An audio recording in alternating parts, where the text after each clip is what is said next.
Femoid had posted from the Kiwi Farms this thread about why do some single mothers keep splorting out more kids. And I love the term splort because that's clearly an onomatopoeia, and that seems to be the absolute most appropriate onomatopoeia for childbirth. Um, but basically, I'm not going to read this whole post because it's like very unnecessarily long. But the gist of it is that they're on like a newsletter thing, Modest Needs, which I've never heard of. But I guess what they do is they comb through crowd funds and find ones that are like very important that need less than $2,000, right? And the idea is that filters it out so you know that when you give your $50, it's really gonna meet a threshold for something that's like immediately useful. And this one they just got is from a furloughed postal worker and mom of five who's about to lose her home. Can you please help? She's a single mother of five. So she has three girls and two boys, aged 12, 10, 6, 1, and 1 month. They are my reason to keep pushing every day, but right now our family is about to be in trouble. And she was a postal worker. People got sick there. She had to be furloughed. She gets a little bit of help with food, and then she was able to pay her rent for a little while, but now she's a couple months behind on rent, so she really needs this $1,300, right? Here's the answer to the question. Low IQ, low impulse control, and completely unobstructed access to welfare. There you go. There's your answer. Yeah, ding, ding, ding. That's obviously the first thing. Gibbs and alimony, government Gibbs. Yep. So, welfare queens with a KW, right? Is she black by any chance? Oh, we don't have confirmation of that. Now, it would be nice, though, right? Because obviously if she's black, then that's a much more dire, more urgent need, right? And we don't want to be colorblind because that's racist. So they really should have included that in there. I guess they didn't. We could try to maybe like analyze the grammar and the spelling or something, or see if there's like any like Ebonics or something, or like especially white kind of language. If her name was on it, you could easily infer from that. But Yeah, that'd be one way. I'm seeing a lot of commas, so this may be a white woman. I don't know. And this is why sex out of wedlock used to be frowned upon. Yeah. Oh, and I'm sorry. I'm being very rude. So Steven's on the podcast today. I think you're available partly because I tried to do this one super early, so that's pretty cool. Because I don't know if you've been on here like actually live before. I know that we've had chats like through Discord and stuff, but Steven is we were actually Facebook friends for a while, and then we met IRL at the conference on Men's Issues, and then like we didn't realize we were Facebook friends until afterwards when we tried to friend each other, which is kind of funny. so yeah. But yeah, anyway, yeah, that's pretty cool. It's yeah. So, oh yeah, I was gonna highlight. There was a comment on here that was kind of interesting. They said this is confirmation bias because, like, some woman might like make a mistake and then have one child out of wedlock and then like get married to someone, and then she'll have that security, and then like you don't hear about that story. But then the ones who do this and they're like extremely dumb, they're gonna repeatedly do it, right? And I think that's actually a pretty valid point, right? Is that there's kind of like two different. I was gonna say two different breeds. I don't know if I want to use that language, but like I will just use that language. Two different breeds of single mother here, right? The kind that like have an oops baby and then like, kind of take a more responsible pathway from there, and then the ones that are just like completely hopelessly retarded who just like repeat the mistake. And of course this has an obvious dysgenic effect, right? Because even if it were like the retarded ones always had two babies versus the ones that are more sensible just kind of limited it to one, that would still be like ludicrously skewed in favor of being retarded. But since we have government welfare, it's like skewed in favor of them having 4, 5, 6, 7 kids, right? Like, I don't know. Is that unreasonable? I think that's kind of my read of it. The dysgenic decline is on the order of something like 1 IQ. Yeah, I think that's the problem with the system we have today. Yeah. Was gonna say 1 IQ point per generation, and generations these days are like, I guess 25. Well, it's no different from the past, really. Anyway, it's gonna take a while for it to, for the decline to really start to pile up and civilization starts to decline, but it's happening. Well, And okay, but maybe when you say 1 IQ point per generation, that honestly that doesn't sound so terrible, right? Like you think, okay, 1 IQ point, that's like, maybe I Well, had like a I concussion when I said- was younger, right? Like 1 IQ point is kind of like you can afford to shave that off. It's just like when you start to hit these thresholds where it really starts to matter, you know? Yeah. And I think that's we're kind of flirting with those lines. So we probably need all the IQ points we can get. Incidentally, do you remember that study I sent you on Norway, where basically if a Norwegian woman has 3 children, there's a 25% chance that they're by multiple fathers? Oh my God, yeah. Oh, and it was And really if she funny has, too. and if she has 4 children, I'm looking at it again now. It's a 36% chance, and if she has more than 4 children, it goes up to 41%. Okay, So- and then the absolute funniest freaking thing about that, right, was that the people writing it, in their conclusion, they're like, The "We passage of conclude- time. Yeah, this is mostly just an effect of the passage of time. In other words, women just like being irresponsible whores is just like an immutable fact of nature, right? It's just the passage of time is the most like reasonable thing. It's like aging, right? It's the passage of time. It's like ridiculous. Mm. That's how I read It's the that. degeneration of our culture. That's what it is. Yeah, well, it's Agreed. almost like, yeah, because I guess the culture kept it at bay, and it's just stupid because like what frustrates me so much is people will listen to this and they'll say, well, why do you have a problem with single mothers? They're not hurting anyone. They're minding their own business and living their best life. Why don't you just worry about you? And it's like they're massively subsidized by the government, so they're Yeah. not living in peace, right? That they are stealing. They're stealing from other people. They're robbing other people of their hopes and dreams and their futures. And not only that, when the government subsidizes that sort of behavior, I mean, we know the statistics about children raised in single-parent households and how they tend to have, be more likely to drop out of school and go to prison and all these other bad things. So it's really important to have a father in the child's life. Yeah, no, absolutely, and that's the thing too, is that it's yeah, I guess that's kind of the primary victim, right? Is like what kind of life is a child normally gonna have, like relative to these ones that are at risk for all these other negative influences, and typically off of a unilateral decision made by a lot of women.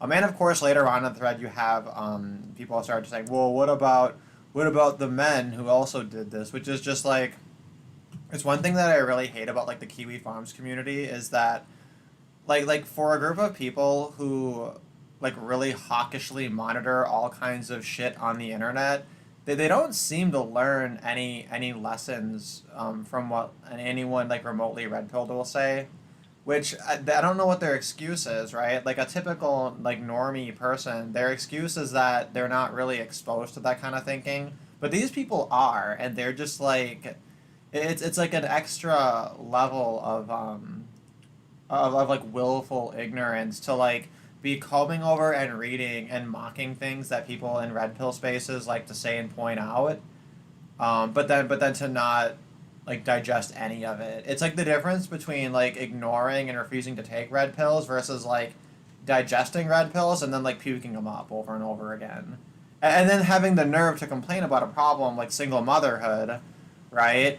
When very often these same people are like staring point blank at the issues and like not getting it, but because they're more interested in like internet drama and that kind of shit, which is that's fine. Well, it's been a long time since I've really looked into the stats on this. That is around, well, divorce, let's say, and by extension, single motherhood.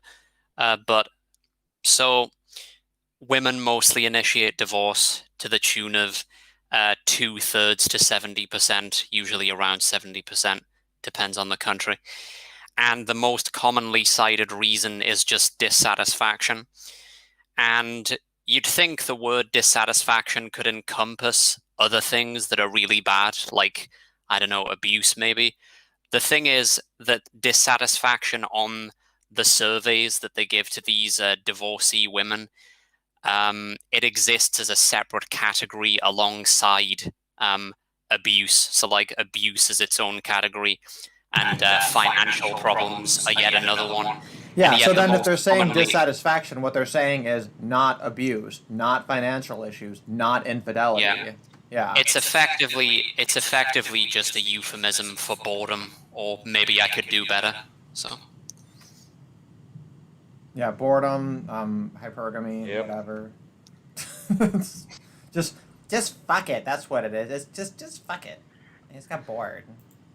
yeah, Yeah, but so that's all there is to say about that one, I think. But this one is loosely related to a couple of other ones I have here, which were things I mentioned before I went live. Which was, let me see, it had to do with the USPS. Oh, let me see, where the fuck? Yeah, here we go. So here's the first one. The Postal Carriers Union endorses Biden and warns that survival of USPS is at stake. Which, frankly, I'm like a proud non-voter, a proud anti-voter. In fact, I just 0% am interested in voting. But this would actually make me want to vote for Trump. Is the idea that Trump might actually cause the United States Postal Service to fucking like die forever? That sounds like amazing to me. Postal carriers. I mean, for fuck's sakes, an unwieldy 5 syllables. Do you remember the days when you could just say postman? Yeah, I postman, remember right? that. Yeah, well, here's the problem, right? Is they took gender out of the word man, and that's men's fault, and that's male supremacy somehow, and therefore I'd say postal carrier. Why not post carrier? Oh, I guess if you say post, then it sounds like after. Used to be mailman. That's what we would say, mailman. Yeah, Americans don't usually say post, so that's We interesting. never British say people that. do. Yeah, we don't. Americans say mail.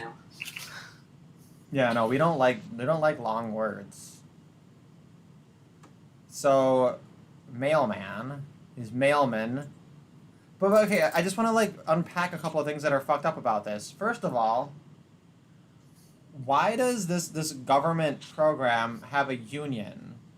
That doesn't make any goddamn sense, right? Like the point of a union in theory is that it like gives the people who are part of that group some sort of like a mechanism or way of like having their grievances voiced and some sort of a collective like power against it, right? But this is the government. It's the fucking government. It's already something that you like fucking vote on, right? So like the fact that public services have unions is so stupid, the dumbest shit ever. But then on top of it, not only is this public service having a union, but it's like making specific political endorsements. And I feel like that there has to be something. I mean, I guess there's not, evidently, but there has to be something on the books that says like, hey, like this government service that everyone's forced to fucking pay for, it shouldn't be explicitly political one way or another. And it's one thing I just despise about the Democrats is like, this doesn't even occur to them as a thought, right? Like to them, they're just entitled to using public resources to fund their specific political agendas. And like they have not only do they have no shame, but like it doesn't even occur to them that it's something wrong that they should have to hide. Because it's like this combination of brazen stupidity and just Machiavellian evil that like Yeah. there's so many layers of disgust here. I feel like that's something that naturally happens whenever you get a government monopoly of anything. course, people are going to unionize. In fact, that's kind of the whole point of unions is if one company gets too big of a market share of a specific industry, right? And you have skilled workers that aren't easily replaceable, well, they can unionize and collectively bargain to get their wages up. But if it was a competitive industry, it's much more difficult to do that, and you don't need to do that as much because you have competition in the marketplace bidding and competing for workers, right? But so, I mean, unionization serves a very useful tool, I think, in the free market. But the problem is when the government gets involved and monopolizes service, there's nothing you can really do about it. Because all the cost is shifted to the taxpayers. Yeah, and okay, so I think one way that I'm starting to see things, like as you've described it, is that when we talk about like free market capitalism versus government, um, I'm beginning to like see it less as being about ideas and more about these things as just natural organic forces. Like as though capitalism is just an animal, right? And it doesn't think out and plan every single aspect of its existence. It just naturally does what it needs to do to continue to survive, right? And government is the same way. It's also an animal, right? And it naturally finds ways to consolidate its own power. And it was something that actually Esoteric Entity had pointed out to me before, where he said, like, that won't work because, like literally, like, logically, axiomatically, as, like, a law of nature, the state will never do a thing that hurts its own power or influence. And, like, when he said that, like, I didn't fully appreciate it in, like, the absolute sense of it, because I thought, well, no, surely, surely it's not that well organized. Like, surely there'll be avenues here or there that you can have like a small government or minarchist kind of solution. Like I'm not willing to fully rule all that out. And then it wasn't until earlier this year that when I kind of revisited the idea of agorism that I started to realize like, oh, he's actually right about that. And it's not just like a saying, it's literally true. And I think that's what's in play here, especially in juxtaposition to like free market capitalism, which is kind of like the same story, and it goes back to also something that Ashley had pointed out, I think a couple of weeks ago, this idea that like we overvalue and overestimate the influence of ideas on things. And that actually a lot of the forces that are in play, they're not really determined by the ideas that are dominant. It's just that ideas become dominant more as like an effect of what's already out there. So yeah, that's why we're all fucked. That's true. That's why it comes to mind. How do you really limit government power? There's no good answer to that I know of. Yeah, well, I've been shilling around Konkin's New Libertarian Manifesto. Somebody did a reading of it, and they did a really good job. It's in like 4 parts. And it's actually not very long. Like within a couple of hours, you can listen to the whole thing, and that really changed my perspective.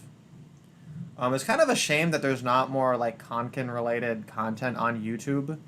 I think he like posts things on like a blog somewhere, and then like you can like read it. And it's like I don't read. Reading's too hard. I prefer to like have everything like spoken to me. Like, I didn't start learning until I started to realize like, oh, you can just find things online of like people reading things, and then you can like learn that way. But listening to that, it kind of really kind of brought those ideas to life, because he like sets out these stages for how you could see the state being overthrown, and when you start to see it in that broader context, a lot of our frustrations from a libertarian perspective come from this idea that we're really, really eager to see the final state of things where we've finally gotten rid of the state and how great things will be. And the problem is that there's no way to skip from stage 0 or stage 1 all the way to stage 4. That's never going to happen. That's not a thing.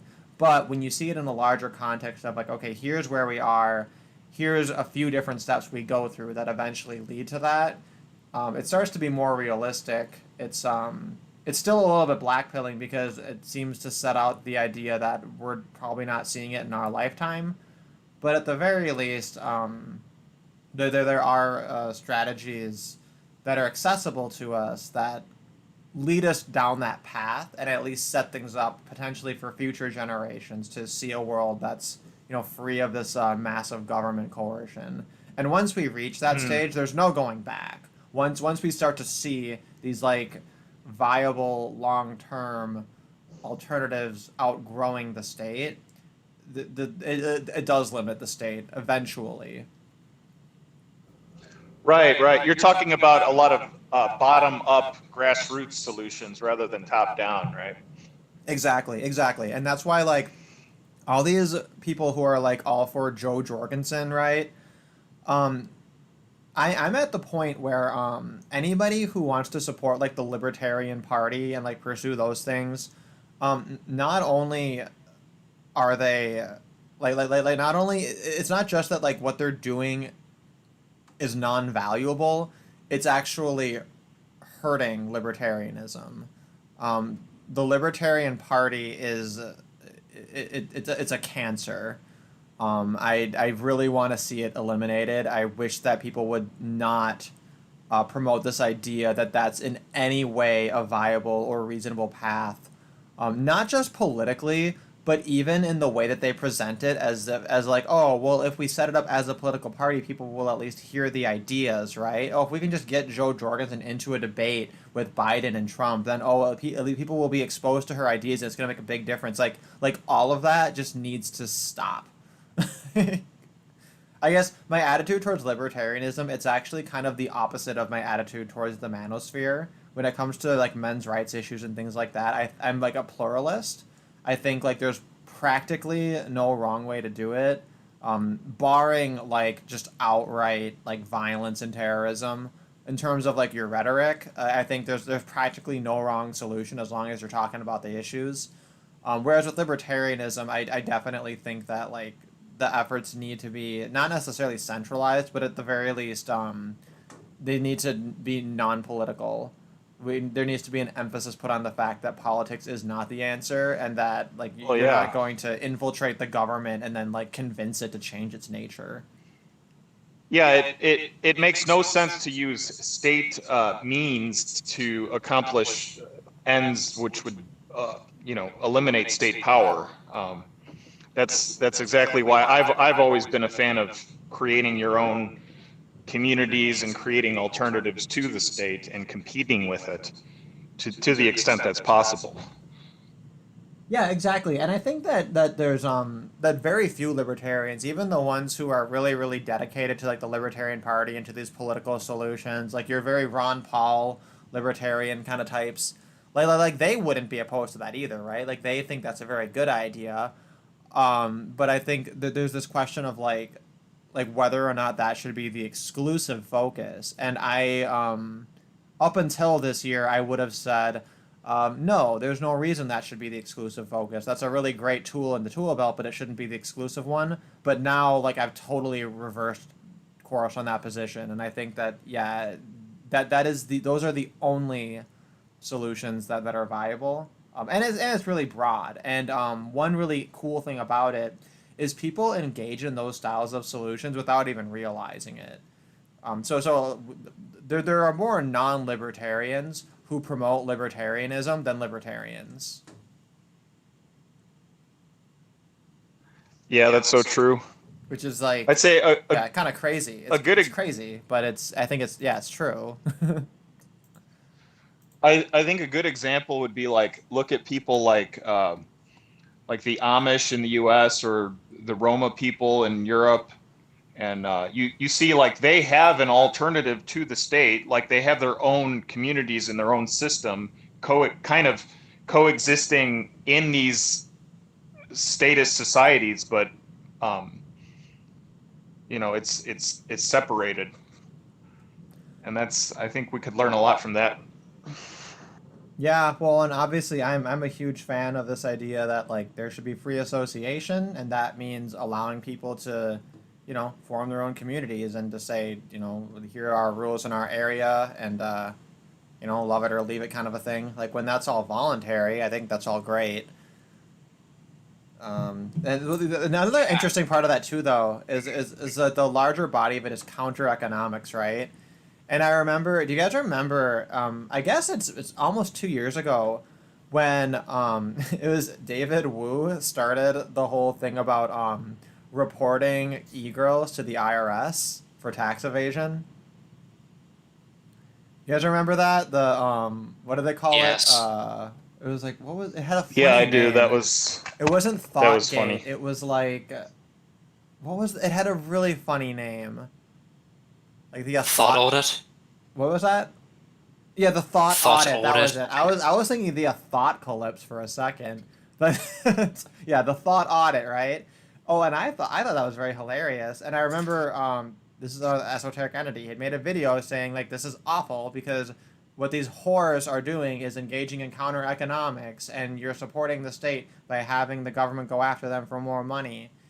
And I'm still conflicted about it because although I've kind of grown to appreciate that perspective a little bit more, part of me still kind of thinks that like in terms of the larger battle of like fighting gynocentrism and fighting simping, um, like I'm almost willing to see the state grow if it means combating simping for a little bit. Like in the long run, maybe the state as an animal hasn't realized that that's ultimately going to hurt it, right? And then you got your fingers crossed that maybe these cam whores are gonna all become like libertarians somehow when they realize like, oh, taxation affects me. I have to pay money to the government for no fucking reason. Hey, Yeah. Merman, nice to see ya. Why do you have so many music so many usernames? Just wanted to I'll go give back. you a wrench because I gave all your other accounts wrenches. Yeah. Welcome what to you the said wrench no about the state. power of to what you said about ideas. I'm tentatively calling this ideological determinism. It's not something that most people even think of as being like a philosophy or like an actual idea, a way of thinking that people would put a name to, because it's just taken as a given that ideas in and of themselves are powerful. I don't think they are, because first of all, you need a means to propagate your ideas or your ideology, using those terms interchangeably. And even once you have that, you also need to have a market that you can appeal to. Otherwise, your ideas just won't go anywhere unless you brute force it. So there are instances in which you can brute force it, like North Korea, for instance. They're all kept in line because, well, it's a brutal dictatorship. Or maybe when Islam first took hold in Albania or Bosnia, or whatever, these places in Europe, maybe for a little while it behaved in a way that's closer to the Islam that we were familiar with, that we usually think of, like Arab Islam, because it was kept that way by authorities who were willing to use state power to basically hold a gun to people's head to enforce their ideas. But there's only so long that that can last. Once the original leaders of the system are dead, then it inevitably gets infiltrated and it starts to become, well, Europeanized. Its whole character changes and so on. So it's like I was saying last time, it's genetics is responsible for most of the variation between people across space, and across time it's mostly about technologies. And you see this a lot with other social movements. Like, for instance, why did communism take with Slavs and East Asians, China, Vietnam, Korea, but not in other places like Western Europe or America? I mean, I know that there were active attempts to repel them, and you can say, Jews and this and that. But of course, there weren't any Jews in, well, East Asia, or hardly any. And even in these, even in Eastern Europe, the most overrepresented ethnic group in the original Bolshevik leadership wasn't Jews. It was Latvians, and so on. So yeah, you need a market to already be there for it to take properly. And a lot of times it's actually the case that the ideology is just sort of the back rationalization for the post hoc rationalization for an interest that was already there for basically biological reasons. Feminism obviously being the biggest example of that, because like if you take the everyday Jane, you know, she may or may not be an ideological feminist. She may not be exposed to any of the actual theory or whatever. She might have no knowledge of it, though that is getting increasingly rare these days in my generation because of the internet, which is another example of a technology allowing bad ideas to propagate themselves. But then, regardless of whether she's heard of it, regardless of whether she's actually entrenched in the ideology, it's very difficult to get the average woman to see why, you know, rape shield laws, for instance, are a problem. I know that you can find examples of some autistic women in these circles, or women who have experience with legal practice and so on, who understand why it's bad. But at the end of the day, you know, the average woman, she's always going to have it in her head that, you know, she could be raped, and then the legal precedent that's set from rape shield laws is going to help her, or she's going to be, if she's accosted by a man who's unattractive, or whatever it might be. So the ideology in that case actually, not only is it not causal, it's actually more often than not, if it's present, it's just sort of the back rationalization, the rationalization hamster for an interest that's already there. That was more long-winded than I intended it to be, but I hope it made some sense.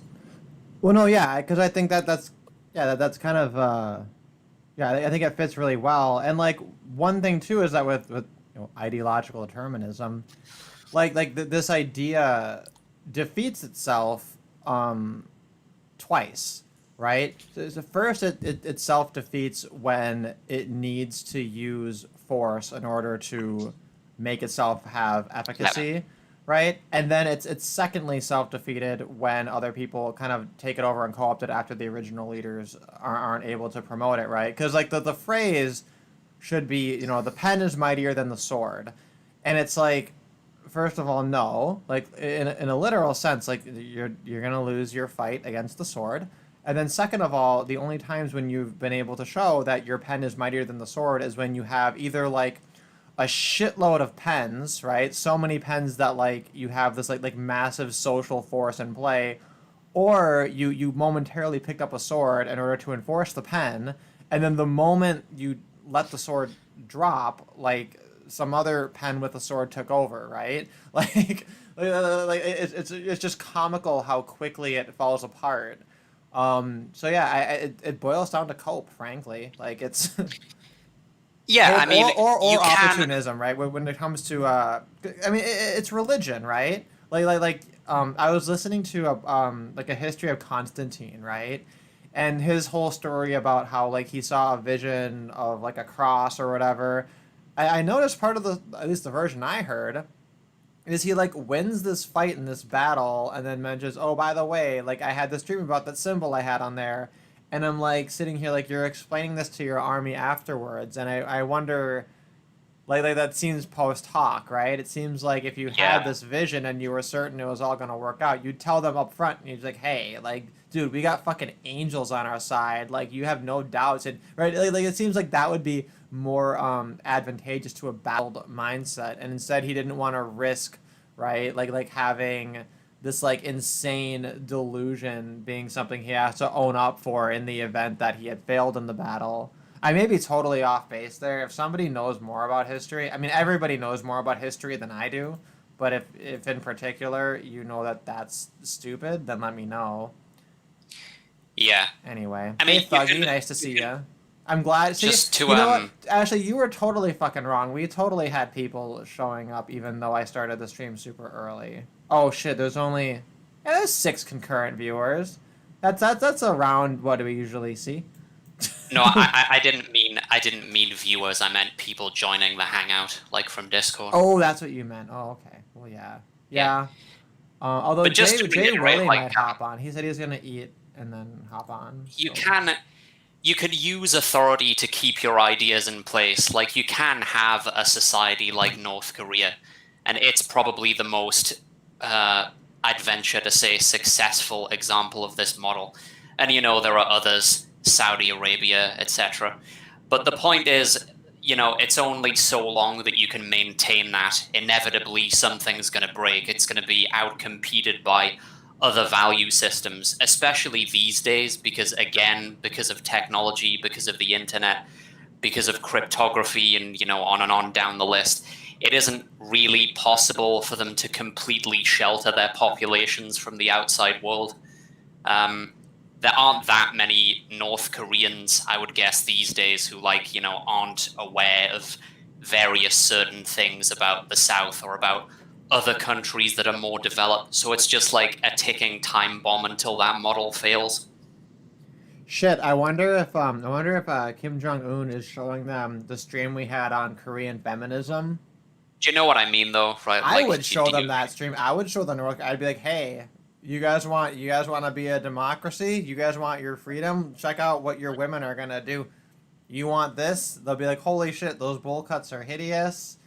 This is awful, right? Like, thank you so much, our dear leader, for shielding us from this degeneracy. Yeah. Maybe. I don't know. But no, I get what you're saying. Now, I could see a potential counter-argument in this idea that, like the supremacy of ideas is undermined by the fact that people have internet access. And then people might argue, well, doesn't that mean that ideas are supreme? But then we have this question of, okay, but which ideas are prevailing, and then those are then explained by either genetic factors or by like what has the social manpower in that situation, right? So it's not even that like the idea with like the best qualities or the one with the most merit is the one that's prevailing. That's always going to be determined by other forces, which often have nothing to do with any kind of like real virtue or real truth, but by like other factors that seem to be determining which ideas then get to take up the throne and then decide that it was divine right. Yeah. I mean, when I mentioned the internet, I just meant that it's a new propagation method, basically. But even with that, it's not like everything's gonna take, as you said, for the reasons you mentioned. Yeah, I agree. Right. Yeah. Yeah, so when your teachers told you the pen is mightier than the sword, they're lying. It's not true. By the way, this is, I guess, slightly self-promotional because it's my curt response to a thing, but I just found this like now or, well, 10 minutes ago or something. It's, I think, a good example of the limitations of using self-report study methods. I don't say never use self-report. I think that's kind of stupid, but this is a good example of how you have to use discretion with self-report and have some common sense about it. I just wondered if you'd agree with this. It's a thing I replied This to. thing on Twitter? Okay, let me see. Let me grab the link. I think my response is, well, it doesn't need to be anything more than that. Oh, I think wait, did I see this? Oh, this is before. Okay. This is 25% of 18 to 24-year-olds, 19% of Hispanics, 15% of blacks, 22% of essential workers, and 31% of unpaid caregivers for adults have seriously considered suicide in the past 30 days. I wish they had put the first part in front of all these statistics. So I was like reading these numbers and I don't know what they mean, and now I have to like recontextualize it. Yeah. And I gave what I think is the appropriate response. No, they haven't. Because they're self-reporting it, right? So it's like, no. Well, it's just like, I don't know, it seems pretty obvious, like the idea that a quarter of such and such demographic have seriously contemplated offing themselves. Like, what does seriously contemplated mean? Like, no. You know what I mean? Well, this reminds me of the 2 + 2 = 5 gate, right? In the sense that like you have this term, right? And I'm actually technically on team 2 + 2 = 5, which I know is a hot take. I know that that's very offensive, right? But I've stated this before that the meaning of a term is technically and literally defined by the declarant, right? So if these declarants state, I have seriously considered suicide, then by their definition of having seriously considered suicide is the one that we're using in the context of that statement, then it is true. And then the follow up, of course, is that we challenge their particular definitions of seriously considered suicide, right? And then suggest that perhaps that is an unuseful definition in this case because it's too broad, right? Just as when a person says, okay, yeah, 2 + 2 = 5 sometimes, when your definition of 2 is essentially non 2 or 2 plus some other fraction that in this case is equivalent to an extra half of the thing, right? So Right. it can technically be true in a system, but then it opens up that system to the criticism that your system is using terms that are non-useful, and probably, if not deliberately, I mean, deliberately or not, but probably deliberately, if we're going to be honest, it's a very misleading, right? So yeah, Yeah. so no, they haven't is in fact appropriate, but they can be technically correct and also completely fucking wrong at the same time. Well, I mean, the phrase seriously considered, in my mind, means that they were almost like, well, like, planning it. They were actually planning out what they were going to do, or something approximately like that. And,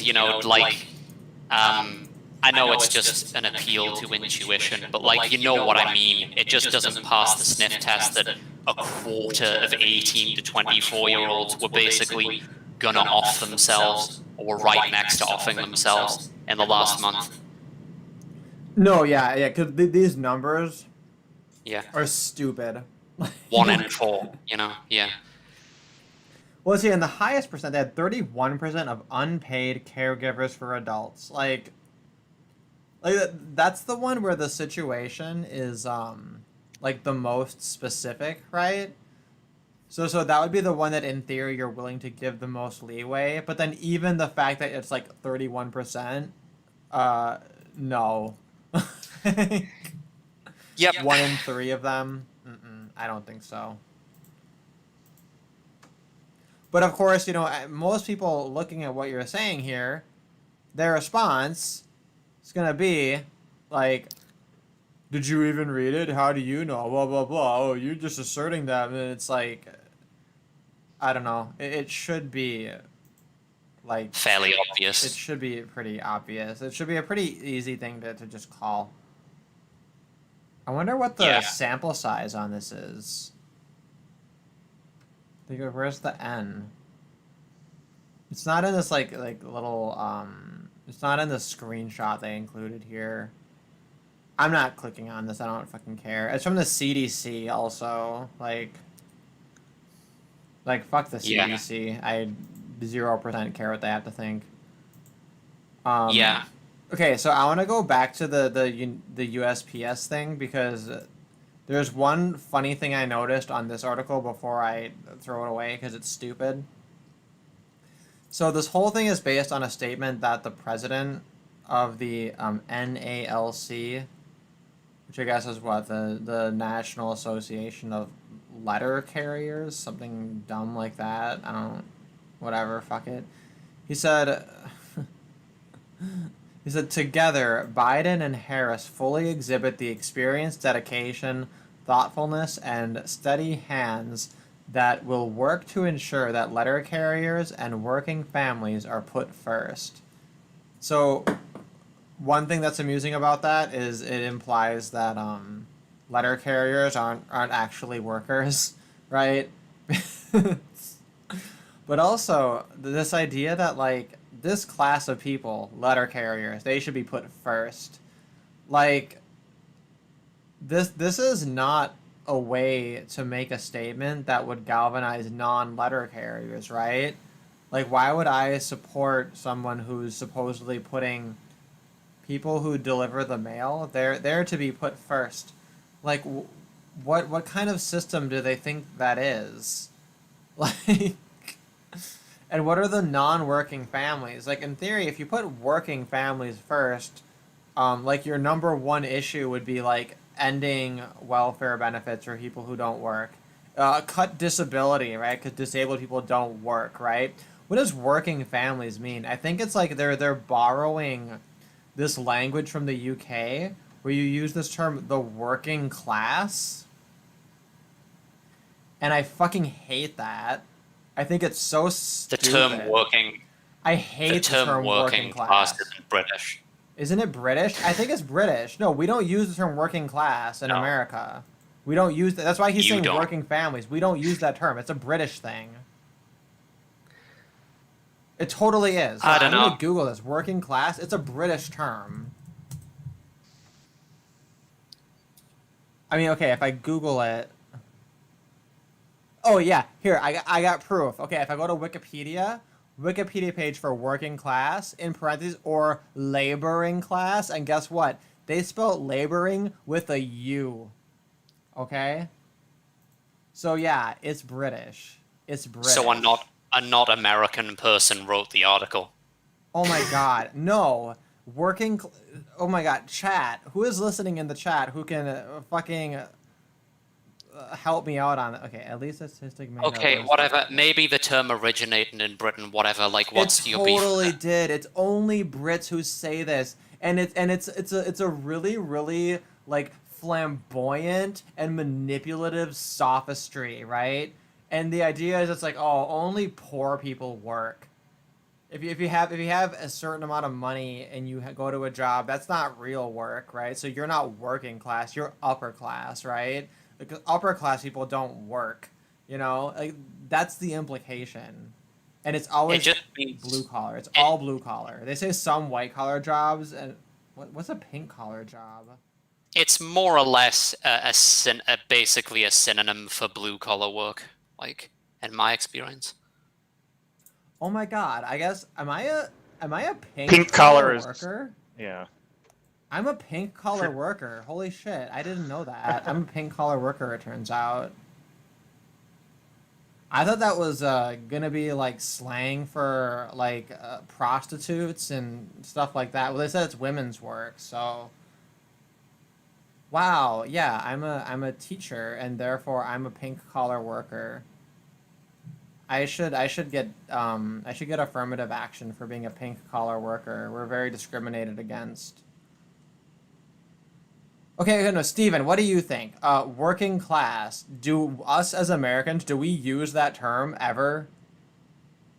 I do, yeah. What the? No, I hear stop it. people Shut- use it, yeah. Derek, you're delusional. Americans use this term all the time. At least Americans American political do commentators. not use this term. Wait, You're like he says, delusional. it was created by the Fabian Society. Fabian sounds really gay and therefore European. And I know that the UK like doesn't want to be part of Europe. Oh, British Socialist Organization. Boom, boom. Thank you. So anyway, I mean, I guess the idea is Oh, that there that's is. right. You want to change the subject now because Thuggy fucking blew you the fuck out. That's right. Well, no, like, I mean, when you say it's a British term, I took that to mean, like, Americans don't use it. Like, it doesn't have popular usage in America, and it does in my experience. I've heard Americans use it all the time. Okay, it does if they're commies. By the way, all English words, well, not all of them, but, like, you know, a lot of them originated from England. Just putting I get that to out there. blame you fuckers for everything now. It's great. I'm gonna just own that standard. I don't care. So anyway, like, I guess the idea is just that people want to acknowledge a qualitative difference between mining or whatever, and, like, or blacksmithing, as opposed to shuffling papers or whatever, essentially. I know there's more to middle class work than that kind of stuff, but I mean, I guess that's the idea. It just, blue collar worker means basically the same thing, right? manual labor. Yeah, I suppose. And I guess in like scientific terms, right? Like the term work has a scientific meaning that I think is connected to like exertion of like energy and like calories expended or whatever. Mm. So there might be an argument from that technical point of view. But then of course, you know, I think they say like you burn more calories when you're like playing a game of chess, you know, like comparable to like when you're out jogging or whatever, right? But it's like your brain expending the calories. If fucking Jen showed up, she could tell me how it's related to like our souls and reincarnation and true or whatever. Yeah. But but no, I mean like I don't know, like I've had jobs that were pretty like thought intensive, and I don't mean whores.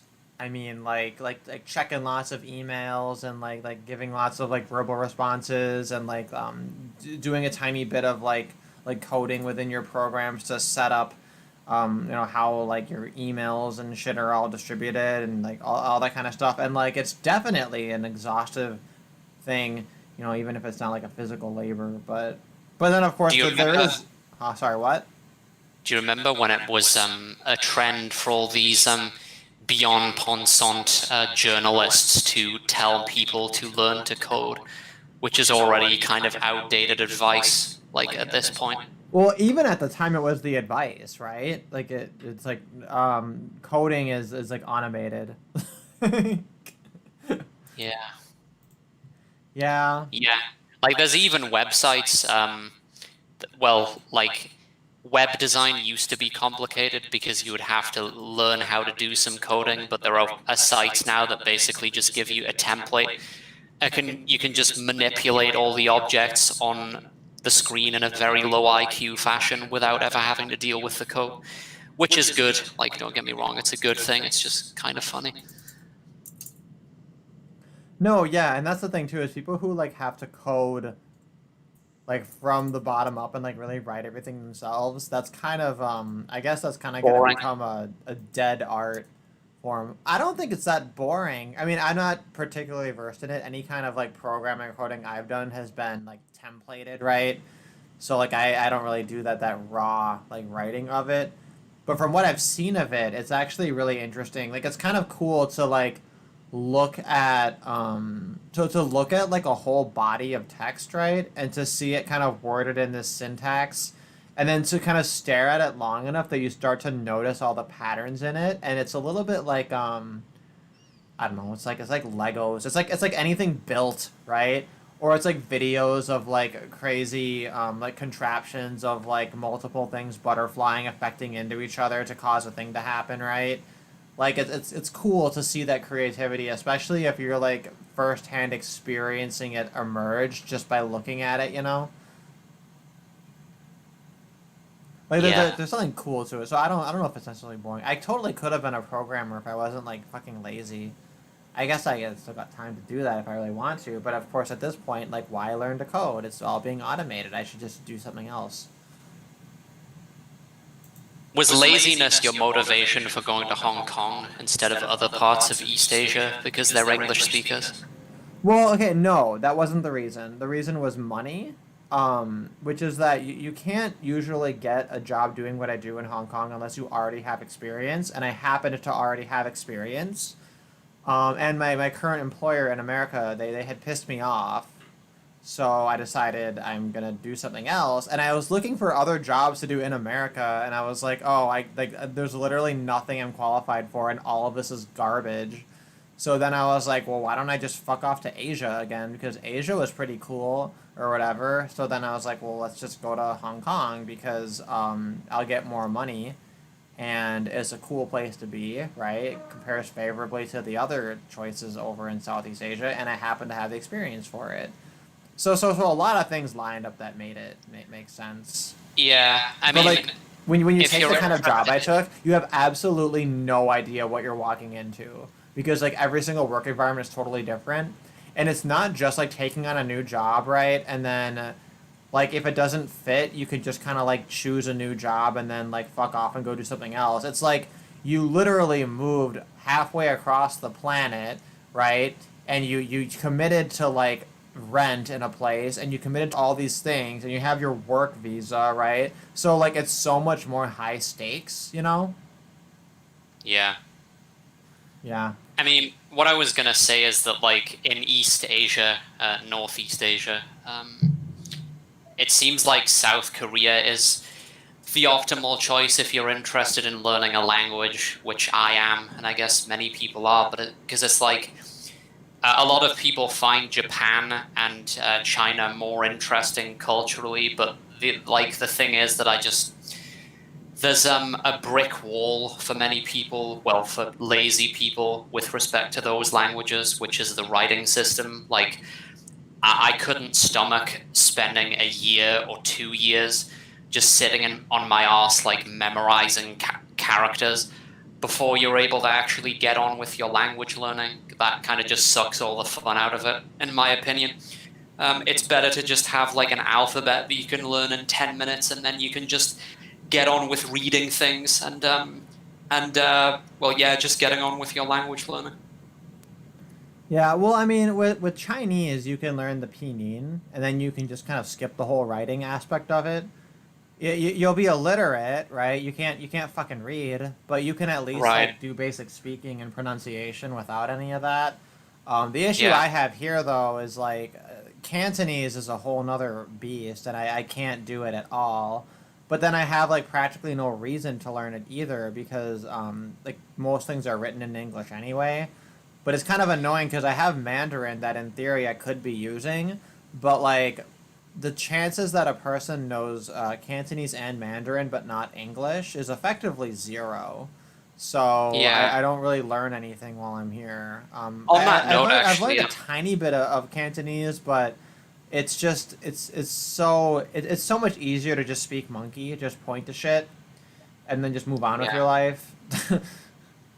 Just out of curiosity, did you ever, excuse me, did you ever consider going to Singapore, which is similar because it's like still kind of China, but culturally a bit more distant, I guess. It's interesting because it seems to be in like that halfway house where in some sense they still consider themselves Chinese, but because it's so far away and it's such like a different place in many ways, it's like they're sort of becoming something else. Like there are a lot of them that will just identify as Singaporean.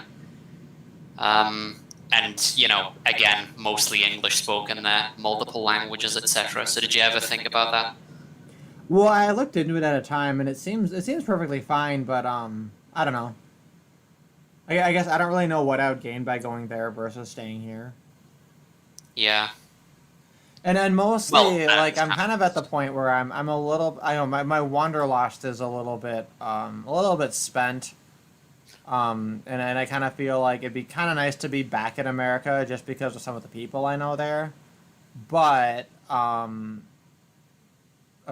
America, like I got problems with. I just think America kind of sucks. But then it's like it sucks compared to what? I mean, because here kind of sucks too. Because as soon as this virus thing is like over, it's gonna be back to like fucking democracy retards like fucking everything up for no reason. And then like the other thing too is like I like can't make friends here because like all of the other expats like none of them question this shit, and I just like I don't have any tolerance for like really like basic bitch politics, even if they're very like cool, very nice people. Like the things I want to talk about are things that are just like absolutely repulsive to them, which is fine, that's their right. We all have our things that we're like interested in, but it's like I can't like That pretend doesn't that mean- I'm interested in sports, like I Yeah. want to talk about like race wars and funny shit and like single mothers being idiots and like whatever, right? Like I want to talk about like all kinds of shit that I talk about like on my channel here, which are just things that like the kind of white person who is an expat in these countries, they're very Yeah. disproportionately like libtards. It selects for a certain type of It person, selects for a certain type of person that's literally not me. right? The opposite of you. Pretty much the opposite, yeah. So By the way, I don't know if I'm misremembering this story, but didn't you say someone had like a hissy fit with you once because you said the word cryptocurrency or something like that? I don't remember that. Maybe. Some really innocuous thing. Like I can't remember exactly what it was. One thing I remember is I mentioned PewDiePie that I like watch his videos sometime, and this guy was like legitimately offended at me. He was offended because I watched PewDiePie videos, and he was like, isn't he a blah blah blah, like a white supremacist or whatever?" Like he was like legit offended. Cause I mentioned that one of the kids I was teaching like mentioned PewDiePie, and I was like, "Oh yeah, that's cool. Like I like PewDiePie too, right?" And the guy was like, "Oh my god, I can't believe you encourage them to watch PewDiePie." Like he was like disgusted. And then like Christchurch happened a couple of months later, so because it's a fucking cartoon. Everything's a goddamn cartoon. Yeah. When I say Christchurch happened, asterisk on the happened part.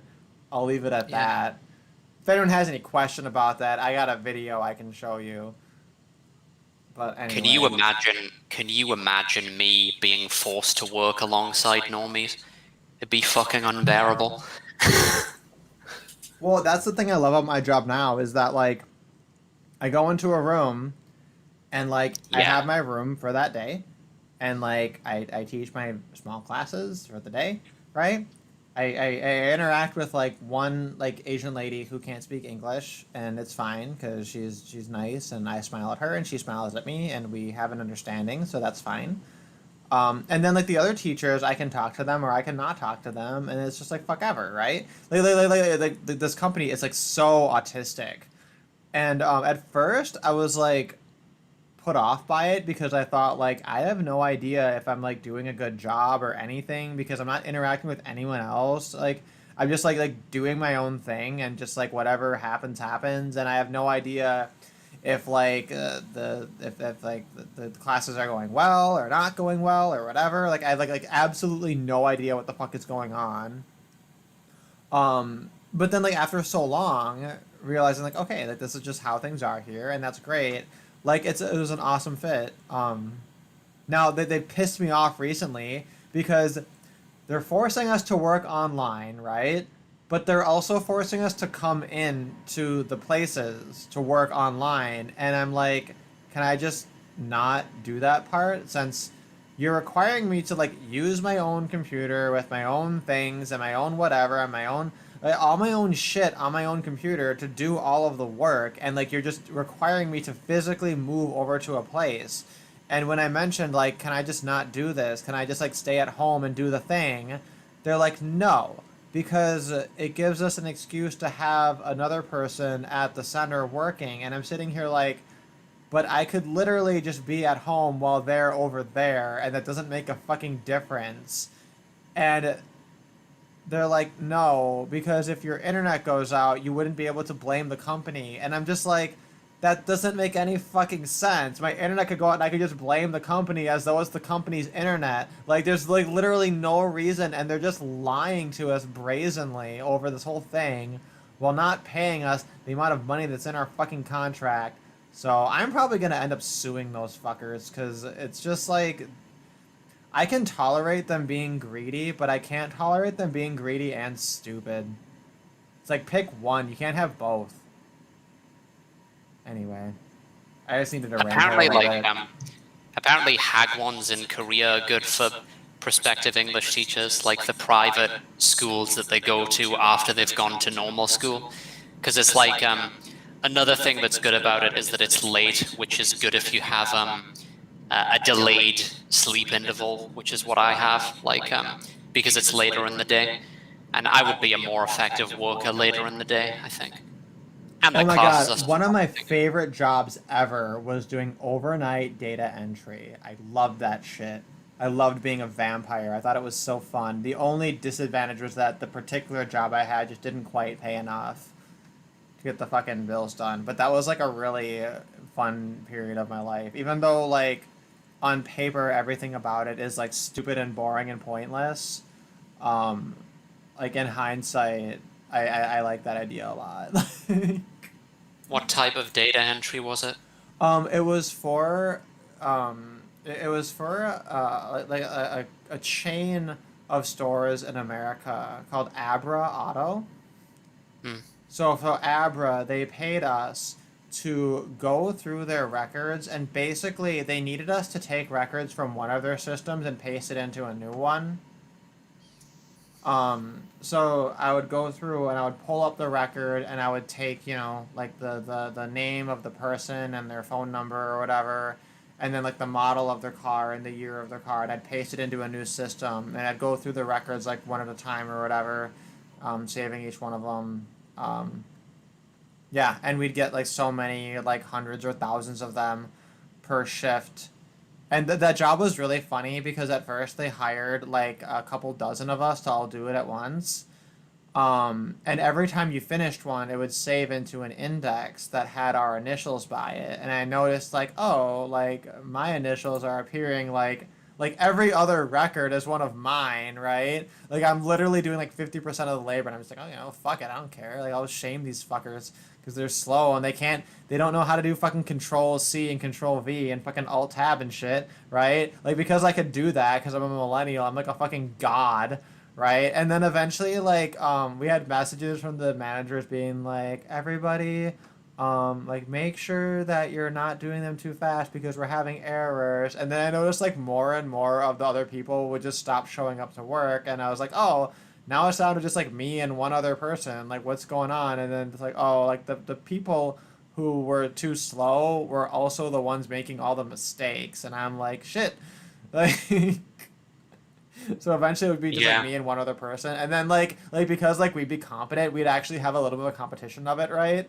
So it would be like mostly 50-50, and then occasionally like one of us would manage to get two in a row versus the other, right? And I'm sitting there like not even like trying that hard, like I'm just like fucking doing the records, and I'm like scrolling through YouTube videos, right, listening to like whatever the Honey Badgers are doing. Around that time, that was when like the Honey Badgers had like their big falling out with like Based Mama. Right? Before Based Mama and Sister Danger tried to make the Kilroy conference a thing, which, like, I guess didn't happen or whatever. I don't know if you remember any of that. I guess you would have been, like, a literal baby at that time, like 3 or 4 years ago. When was this? This is in, what, 2015? 2016? Oh, no, I remember I was doing this on the night Donald Trump was elected, and I was watching Owen Schroyer's 24-hour stream on Alex Jones's channel back when Alex Jones was allowed on YouTube. This was 4 years ago. Because I started talking to you in June 2018. So yeah, was a while ago. Yeah, that was funny. That was Pill Eater like messaged me and was like, "Hey, this guy wants to message you. Is that cool?" And I'm like, "I don't know why you're asking me this. Like I don't get a lot of messages." Well, no, it was because you had DMs turned off. So is that? Oh, and I didn't learn that was a thing. I thought that was just the default for everyone until I tweeted at Faraday Speaks at Caleb. I tweeted at him like talking shit like, "Hey, you said we were gonna have a debate, and you never did." And he's like, "My DMs are open. I don't know why you haven't just DM'd me." And I was like, "Oh, I thought you had to be following each other to do that." So okay, just because he is slightly younger than me, so I'm like more of a boomer. Anyway, he was actually quite nice to me in the DMs, and I wonder if maybe he'd have a conversation. But by the way, I'm so ambivalent. It's not really, I don't know, I guess it doesn't really count as a job in many people's minds, but you mentioned medical transcription at some point as something you could do. It's so ridiculous that that's something you need a degree for. Like, that just seems really stupid, but there are websites that you can do transcription for that require no qualifications. Like, you can go on rev.com or something, or Go Transcript, and basically you get paid per minute of audio transcribed, and it's all like freelance. Or you can get paid for like writing subtitles to YouTube videos and stuff, or just to videos for companies and whatever. And it doesn't require any qualifications. You just have to submit like a test or something. Yeah, I remember, okay, at one time I looked into a thing like that, and like for the test, for part of the application, you had to like grab from their audio portions or whatever. And I remember grabbing Right. one and trying to do it, and I was like, the quality of the audio was so bad, I could not figure out a single fucking word. I could not figure out a single thing. And I'm sitting here like, did somebody even listen to this? Like, this is totally unusable. And I'm wondering if maybe I just like happened to grab like a bad one that just like there was absolutely no hope, or if I'm just retarded. But I looked at this and I was like, there's literally no way. There's literally a 0% chance anybody could listen to this. Maybe you need like the right headphones that pick up all of the most subtle things, and then you can just do it. But like I like couldn't do it at all. And then I thought, shit, is that what all these jobs are like? Because like this is impossible. Whoever recorded this is like they have absolutely no idea what they're recording, because like it's not at all remotely fucking usable. I tried like multiple times too, and I'm just like, do I need to like run it through filters? Do I need to I don't know what kind of wizardry it would take to even get this. I'm imagining like somebody who uploads YouTube videos and just wants subtitles on it. Like that's at least like a person could theoretically hear it without the subtitles, right? That you could just like do that and write it. But yeah, that Yeah. was the thing I thought about doing, and like I'm ambivalent towards that, just because like that's something that's like clearly gonna get automated and like soon, you know, that's Yeah. like already being automated. So I feel like it's not a good investment, particularly to like be certified or whatever.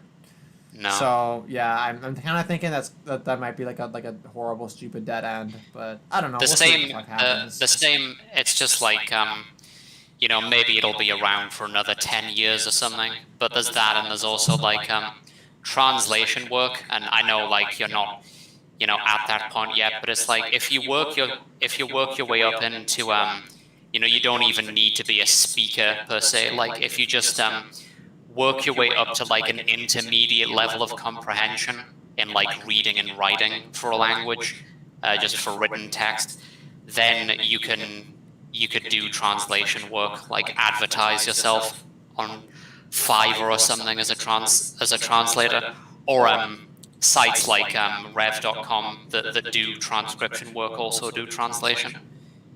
So yeah, that I don't know might be something to look into.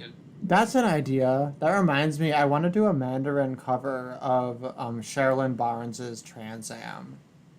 Yeah, I think that would because be. I think that needs sometimes to happen. I think the world really needs that. because if your skill level is like limited, if you're just like an intermediate or something, then you'll get simple things like I don't know comic books, that kind of thing. You could choose as a freelancer to just do stuff like that, or just like one page documents or news articles, that kind of thing. Yeah, well, and in theory, like if your speaking is good enough, you could babble fish it, and then like if you've done it enough, you're kind of gonna know like what gets bullshitted right with that, Yeah, and then just kind of clean it up. I don't know. yeah, yeah. Like apparently it was at one point possible to make money by spell checking documents, which is pretty amazing to me.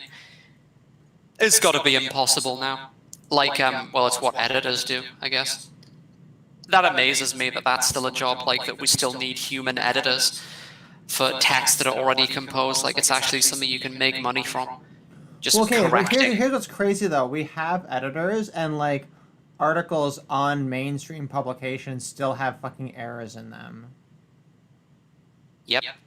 Like, despite the fact that not only should the robots be able to do it, I mean, to me it's weird because it's like if I write something and submit it to someone, like it's gonna be perfect, right? Like when you're a student, if you fuck up, you lose a point, right? For missing your comma, for missing a word or whatever. Your teacher notices it because they actually read it, right?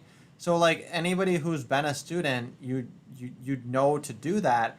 And then it amazes me that people go into a world of professional writing and like they submit shit that's like, dude, you wouldn't have even gotten an A on this. This is like a B plus. Like, why is this something that you're paid money for? Yep. Yeah. It's pretty sad. Did you see this thing about this Audi ad where there's like a little girl eating a banana next to an Audi? I think so. Yeah, okay, On so this is Twitter. it's a little bit dated at this point, but this was something that Fleegan had posted in the library. And actually, my friend had sent me the same article. And like when I saw it, based on the headline, I thought, oh, this is gonna be a bunch of stupid bullshit, right? Because anytime anybody has some issue over like sensitivity or whatever, I immediately assume it's gonna be bullshit as like my default. So what was the problem with it again? Like, I forget. Um, Sorry, I'm just checking the chat right here. Expat ESL teacher union when? Never, Paulo. Holy shit. If there was a union related to my job, I would like never want to do it ever. I'd hate that shit forever. I used to have a job that we had a union, and I remember asking my manager like, "Hey, can I opt out of the union and not have to pay their dues because I don't think they're doing this?" And it was such bullshit because that was a part-time retail job, right? It was a part-time retail job where I was making essentially minimum wage. But the union would take a flat amount out of my paycheck per month. And I was sitting here like they're taking like an hour and a half worth of work out of my fucking wages, and I work, like maybe 10 hours a week. So I'm sitting here like fucking like 15 to 20% of what I'm earning is just going towards the union, and they're not doing shit for me. All they're doing is like technically if I ask for a bathroom break, they're required to give it to me. And I'm sitting here like, why would I not just wait for my scheduled break? I'm not like a fucking old person with incontinence issues, right? Like, and I was not allowed to opt out. They said, no, only the managers get to opt out. And I'm like, well, what the fuck? Like, your stupid fucking union is just perpetuating this whole, like, class issue where I'm a fucking lower class being exploited because of the goddamn union. So, yeah, I fucking hate unions ever since then. My very first job had a union involved, and the union ganked me of money that I could have used for buying more J-pop albums. Anyway. There will never be a computer that can competently handle human language. Howard, I actually disagree. I disagree. I honestly think that like the computers are getting better and better at it, and to the point where like professional writers and editors rely upon shit like Grammarly to improve their own writing. Like I think that the computers are already outpacing the humans. There might be niche situations where the human does better, but like in a large scale of things, I think that it's starting to favor the computers more and more. Also, you have like computer generated songs, computer generated words, computer generated all kinds of things, and like it actually compares favorably to a lot of shit that's just organically humanly written. Anyway, so yeah, this Audi ad, it's a car with a little girl in sunglasses leaning up against it eating a banana, and it's like it's a really bizarre ad, and you're kind of sitting there like thinking, I don't know, like cars have weird ads sometimes, right? Like car ads never really totally make sense, but this one really got a lot of criticism. And the more I look at it and think about it, the more I'm thinking this is some weird shit. I guess I won't take a full blown like Pizzagate narrative surrounding it, but I do think it's very, very odd. I don't really know how to explain this ad. Did they even give us? Yeah, so the official Audi Twitter response to this was they said, "We hear you, and let's get this straight. We care for children. The Audi RS4 is a family car with more than 30 driver assistance systems, including an emergency brake system. That's why we showcased it with various family members for the campaign." Oh, okay, so that was the idea. So there were other pictures in the context of it.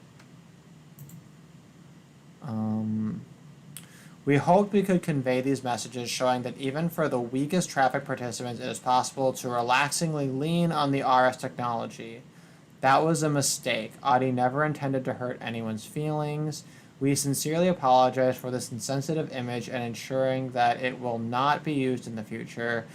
We will also immediately examine internally how this campaign has been created and if control mechanisms failed in this case. They tweeted the image with the headline, "Lets your heart beat faster in every aspect." And like that's the part of it that's really weird. So it lets your heart beat faster in every aspect. So your heart beating faster, when you say in every aspect, I don't know, my mind means that means sexually, like also, right? Like, is that a stretch? I don't think that's even a stretch. But now I'm wondering, what are the other images? Let me see. This is the Audi RS4. I want to see like what are the other images of the other family members to compare to give it context.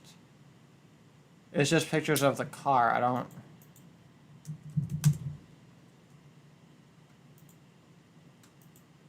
don't know. We get the one of the girl. Like, I'm wondering if it's a situation where, like, they had weird ads of, like, other family members, but then only the one with the girl got any attention? I don't know. Ashley, did you see this or have any thoughts on it? Not really. I know it's weird, but, like, it's so weird that, like... Yeah. I don't know if this is one of them. I don't know. Maybe I'm reading too far into it, but like this was legitimately weird. See, Thuggy said sounds like a badly thought out advancement. Yeah, or like an advertisement. That tweet paired with that ad effed up. Yeah, okay, so Kapow or Merman, Rob, Plandance, he kind of sees what I'm seeing here, is that it's pretty weird. Chomsky has a lot of work on UG, or the Natural Human Language Endowment. It really is true. No computer will ever do it. Maybe. I guess I'll look into that. I'm only kind of vaguely familiar with Chomsky. I know everybody has like really, really extreme opinions on him because he's such like a divisive kind of person. So I agree with him on a lot of things, I think, but also have obviously major points of departure. Hey, Red Raptor, nice to see you here. Red Raptor, I actually assumed I would see you earlier, but that might have been like a racial thing, just because the last time I had a stream that was starting earlier, Korea Man showed up early. So then I thought, oh, that means the Asians show up early if I have an early stream. Which is probably just like a little bit too general to be reasonable as a standard. But anyway, I'll look into UG from Chomsky. I'll open a tab for that just to make sure I don't forget. Oh, universal grammar. Okay. But here's the thing, if you can like codify and have like logical things surrounding this, then doesn't that mean that the computers can figure it out, right? I feel like this is a self-defeating concept in the context of like humans having a distinct and like non-codifiable sort of language that the computers will never do. I mean, I think it'll take a while, but there are already I saw an example on Twitter recently. Machines like basically doing paintings, like that's something that's happening now. Like somebody's trained an AI to paint pictures that look quite professional and look like something that a human would do. Not quite, like it's still a bit shaky, but it's getting there. So okay, and we're fucking weird people because like we don't see that as a bad thing. Like, right, like to me I'm just like if there's a song that comes out and it's a fucking bop, and then someone tells me, hey, a computer made that, I don't have like some existential crisis over the fact that a computer gave me a very human experience. I just think, oh, that's fucking cool. That means you can just like fucking hook that fucker up, have him churn out 1,000 more, and shit, I got like 100 Lady Gaga albums a year. Like, awesome, right? Like, to me, that's just all upside. That's just more automation. You know, there's no I don't need like the human effort to be situated in such a particular way for it to have, you know, an artistic or whatever kind of a value, you know. Yeah, I agree.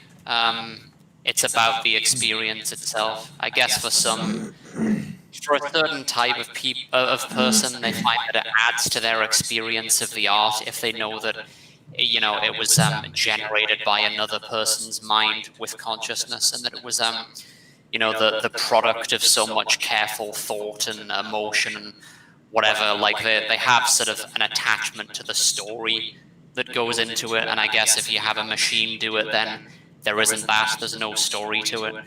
But I personally don't care. It's not something that I personally can comprehend. Yeah, no, and here's and Howard in his comments, he's not necessarily implying any kind of value judgment, so he might be on the same page. He might just be making the point in a neutral sense. But I guess the clarification he says it means the natural human language endowment. So it's like a capacity and not necessarily what that means. So yeah, that's fair enough, right? Like I'm just kind of looking at the title of it and then kind of extrapolating. So I'll look into it because it is really interesting. So I'll expand upon that a little bit more. But I guess reading through the Wikipedia page and then me trying to understand it in real time is not going to be that interesting. So I'll read it and digest it and see if I have anything interesting to say. So I appreciate that you mentioned that because it is an interesting thing to consider in the context of like, you know, can computers and robots totally automize all of you know, everything regarding human language. And then Red Raptor said, I can no longer say, what is that? 早上好, right? You cannot say good morning.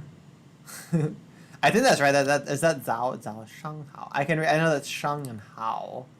I forgot what zao is, but I think in context that's good morning, right? Zao I mean, just slightly more esoteric, but it's just reminded me. It speaks to a more general point about the tyranny of the intentional object, kind of, which is that's an interesting little like blog post that was made by this mixed Mexican Swedish philosopher Andres Emerson. It's pretty interesting. Intentional object, it's a concept in philosophy. It doesn't have anything to do with intentions. It's more like about mental representations. It's like you have the emotional raw feels of experience, and then you have the semantic content, the mental representation that you're projecting those feelings onto. So like a good example of this would be let's say you're someone who takes a lot of pleasure from going hiking or whatever, and you say that, you know, I just need to maximize the amount of hiking in my life because it's just so fun and so pleasurable to me. But what that really is that it's actually just a correlation between that object and some kind of and the internal state of your brain, because I could give you an opioid antagonist and then you would stop feeling it. Suddenly the experience of going hiking would just cease to be meaningful to you. You wouldn't derive any sort of pleasure from it, you know, by directly altering the state of your brain. And yeah, you can, you know, ditto for anything else. You can apply this to anything. So it's always internal. It's not about like performing a certain thing ultimately. It's about brain states, what's actually meaningful to you. And then if you have people with, you know, complete anhedonia, you know, you're like, a lot of people use this term pleasure or just kind of, you know, happiness. It has negative associations for many people. You know, you think of Brave New World or a person just being drugged out and being unproductive, not doing anything, just being a vegetable. Yeah, the Soma, the Soma holiday. But the reality is or that... as I prefer to call it, the hedonium matrix. Right. But the reality is that it's people who don't experience pleasure for whom life is meaningless, like they had that part of their brain knocked out somehow in an accident, so they don't they cease to at that point, like, nothing's meaningful to them. They don't care about anything. They're not motivated to do anything. Whereas the people who naturally have like a higher hedonic set point, which means that sort of the baseline level of happiness that they trend towards is higher than the average person. It's those people whose lives are the most meaningful, and they're formidably productive, and they're motivated to do things, and so on. That would actually fit that description actually fit how I am, because when other people feel like they're sad or something, they're not unhappy, they're bored or whatever, right? I usually feel like super good. Yeah. Do you think that's not the reason why I'm so very optimistic about everything all the time?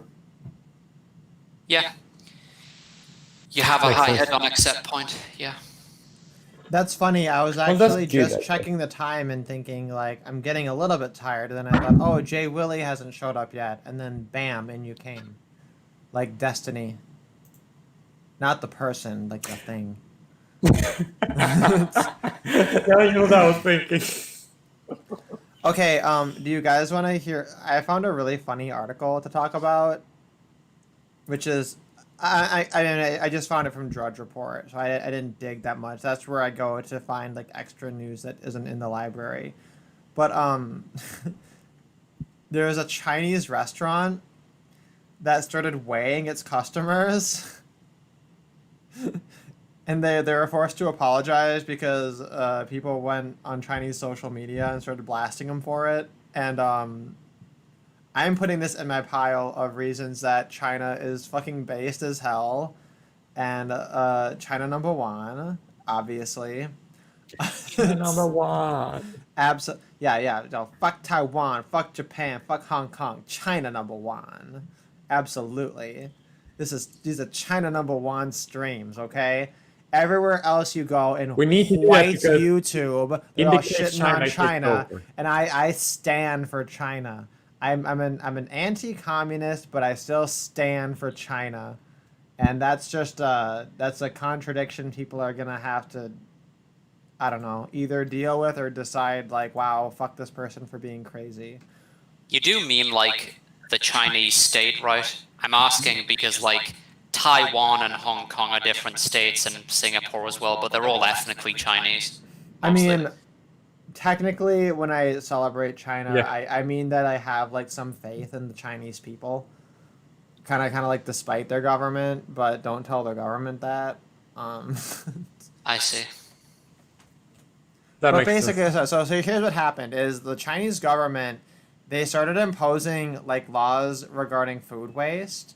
And the way that this restaurant responded to it is they would weigh people. They'd require their customers to be weighed and then scan in on an app. And then they'd recommend foods based on their weight, right? And then they'd also recommend that, like, when you have a group party, that you order one plate fewer than the number of people there. Because like, the Asian custom when you're at, like, a restaurant is... instead of like each person ordering their own entree that comes with some sides or whatever, you just order a bunch of shit for the table, and then like you take a couple of things from each plate, and then that way everybody gets like a little bit of a variety of different things to eat, which is like just objectively superior. Okay, this is like one manifestation of Asians just being smarter than the non-Asians. Is that like every time I go to a restaurant with other white people, I try to sell them on this idea. I'm like, hey, like, like let's say there's two of us, right, at a restaurant. Guaranteed 100% I'm going to say, hey, I'm looking at like this entree here. Do you also think that's good? And then you'll be like, yeah, that does look good to me also. And I'm like, okay, let's say we order that and then split it. And then you order something and you split that. And then instead of us each only getting one thing, we each get half of two different things, which is a lot more interesting and varied, right?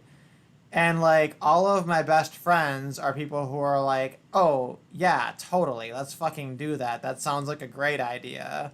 And if somebody's like, "No, I want my own thing," and you have your own thing, I'm just like, "Fuck." Like this dinner was a waste. I want to have an appetizer sampler of everything, right? Like like I always try to cheat everyone into being like the Asians. And that's why I love going to dinner with my Asian friends here because like that's what they do by default and it's wonderful. And I wish I could get the white people to do that too. You can do that because when I lived in Brittany, which is in France, and in South Africa, people did that a lot. Were they Asian? No. Oh, they're the honorary Asian then, because it's a very Asian thing to do. But it's smart. But anyway, what this restaurant was doing was they were saying, okay, you got 6 people at your table, order 5 things and share, right? And they have like an empty plates campaign. And I guess the government stepped in and was like, hey guys, like don't do this. Like we appreciate the bravado, we appreciate the sentiment, like great job, but like that this is a little bit too gung ho. Like we don't need to go that far into it. But I think it's fucking funny as hell. I mean, honestly, is the Asian countries don't have like a fat person problem. This is the white countries that should be doing this because we're all fat pieces of shit. They should And the be Middle weighing East. us. Isn't we're it illegal? Isn't it illegal? I read it was illegal to be fat in Japan. I hope so. It's like, I don't know if I told you about Qatar at some point, but I think it's like, is it 40% of the population there are obese for some reason? I Like, don't know anything about Qatar.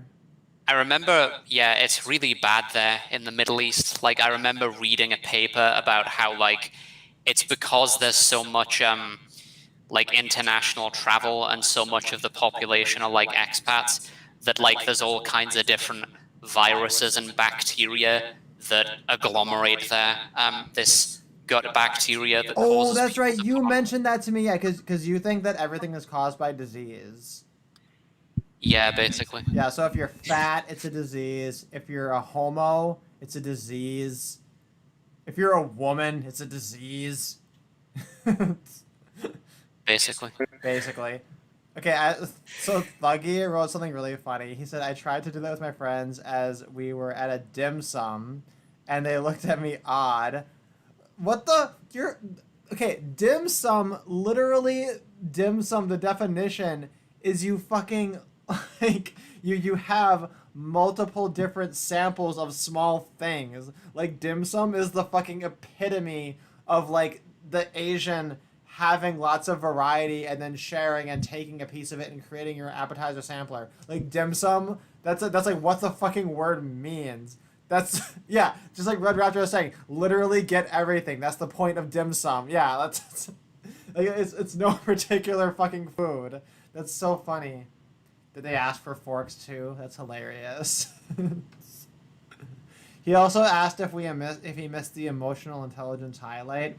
I have not done an emotional intelligence highlight yet.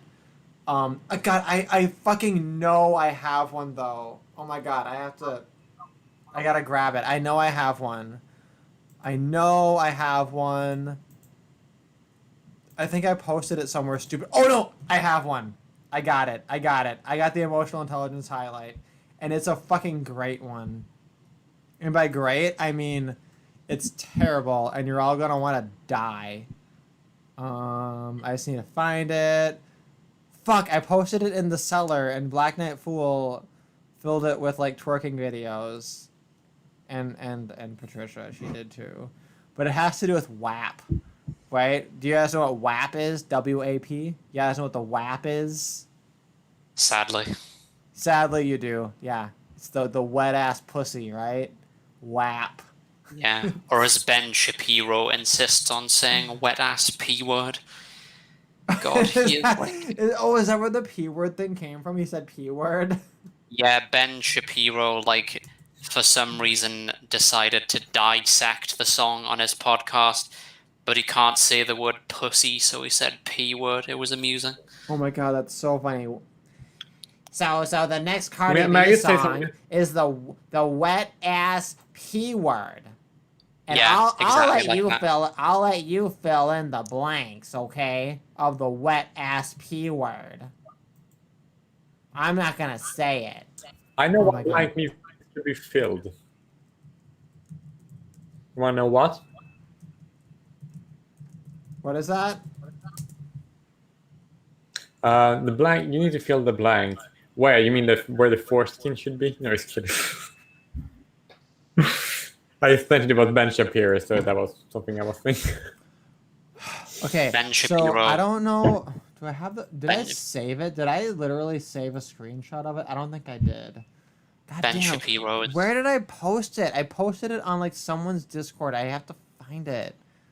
But it was. Wait.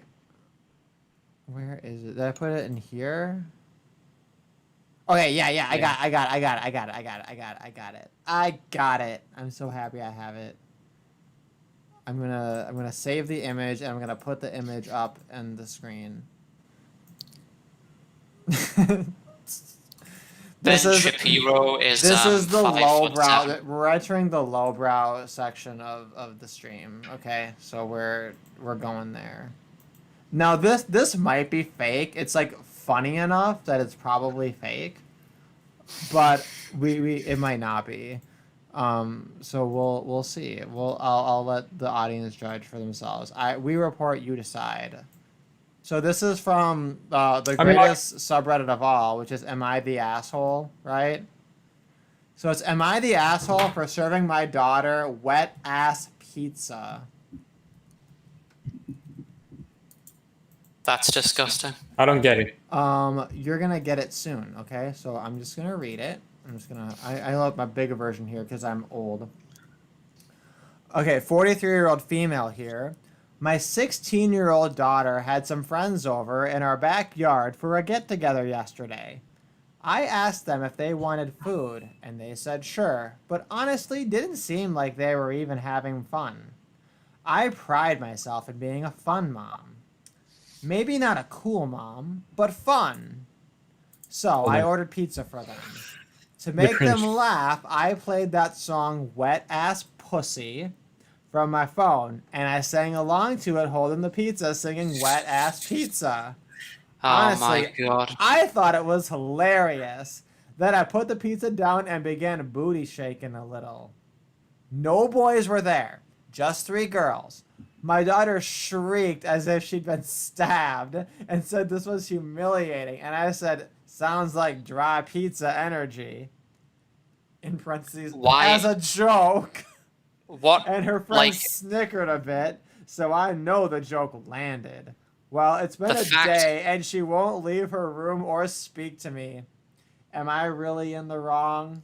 The fact that there were no boys present, like, why did she feel the need to include that detail? That just seemed really strange and random. And yeah, honestly, I would kill myself if I'd been exposed if you were that to girl. Okay, no. Yeah. So the reason is because like so this woman, I think she kind of views herself as like a sexual object potentially to some people, Oh right? my god. So I think the idea is that if there were boys present, right, then that would be kind of like suggestive towards them or something, as a sexual thing. So then this idea is that it's like, okay, there's just her and a couple of girls, so it's like girls kind of fooling around doing girly stuff or whatever, and that none of the children involved would have had like a sexual response to kind of what she's doing. Which, in fairness, right, if you're dealing with girls, like lesbians don't exist, they don't real, right? So I think that is a fair thing to add. I think it's a fair thing to note there.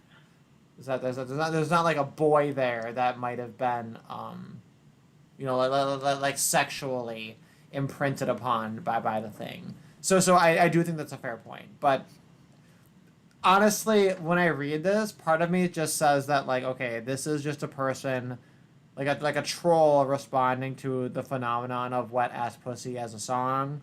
But we're of course in a situation where like we literally have no idea. Like this could totally be true. It wouldn't be the most ludicrous thing we've heard.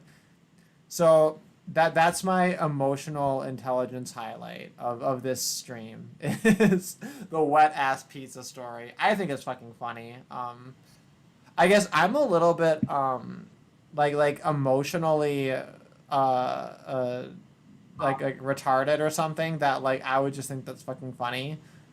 'Cause you normally call that like autistic or whatever, but it's like there's a resilience to it, right? Like so it's almost The like cringe is real. Paulo votes that happened in real. I don't know. Who knows? Have you guys seen the video for Wet Ass Pussy? No. I watched the video. I watched the video because I wanted to see if it was a good song. Honestly, the most musically interesting part of the song is the little hook they play in the background with the dude saying, "There's some hoes in this house. There's some hoes in the house." Otherwise, there's virtually no melody, and the production is very, very thin. So, personally, I think the song is very, very boring. If you want to hear a good song about some pussy, you gotta listen to Yankin. Yankin is great. And if you listen to my streams, you've probably heard Yankin. I used it as an intro song one time. Pussy be yankin'. She's talking about her pussy, like yanking things. Do you guys even like rap music? You guys don't even like rap music, do you? I think it's fine. It can be good. I have two favorite rappers. They're both women. This is how I prove that I don't hate women because my two favorite rappers are women. One of them is Leslie Hall. She is a white woman from Iowa, and she is the Midwest diva. She is the keeper of the gems and the gem sweaters. She wears a big beehive. She's a very large and in charge white lady wearing her gem sweaters and her gold spandex, and she does the kind of rap that is really appealing to the corn-fed Walmart girls, right, and that kind of thing. So she's very funny. She's very great. I'll link you to her because she's a fucking gold mine and a goddamn treasure. But then my other favorite rapper is Lady of Black Bill Gates Records, and the bitch is like ridiculously ratchet. All of her songs are either about her ass, her pussy, or just fighting people, right? Like she's like if World Star Hip Hop were a person, it's like her.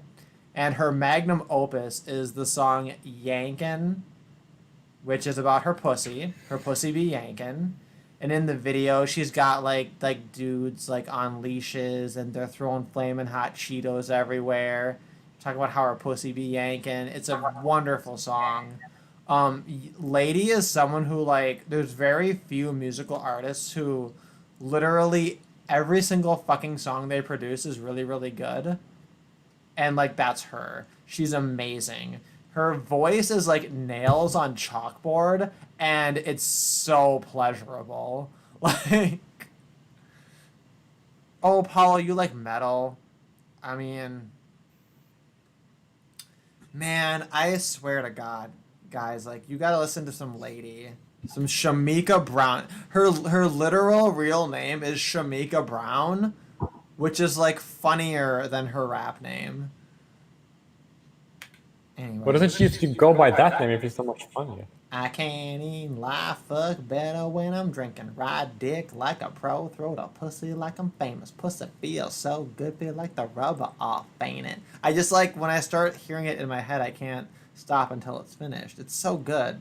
This pussy be yanking. Anyway, so I'm like pissed off that normies are all listening to Wet Ass Pussy like it's hot shit. And I'm sitting here like, dude, pussy be yanking. Pussy Be Yankin' is like the better version of that song, but you don't even fucking know it. Anyway, so if anybody's watching the stream visually, you notice that one of my tabs I keep clicking on is this Rape Kink Reddit, which I don't even know where to begin with this. Ashley, you subjected me to this, and it's like, yeah, women have this like fetish, and it's like stupid. Is there a particular like subreddit I should click on and start reading through that's like interesting or whatever, or should I just like not even try right now?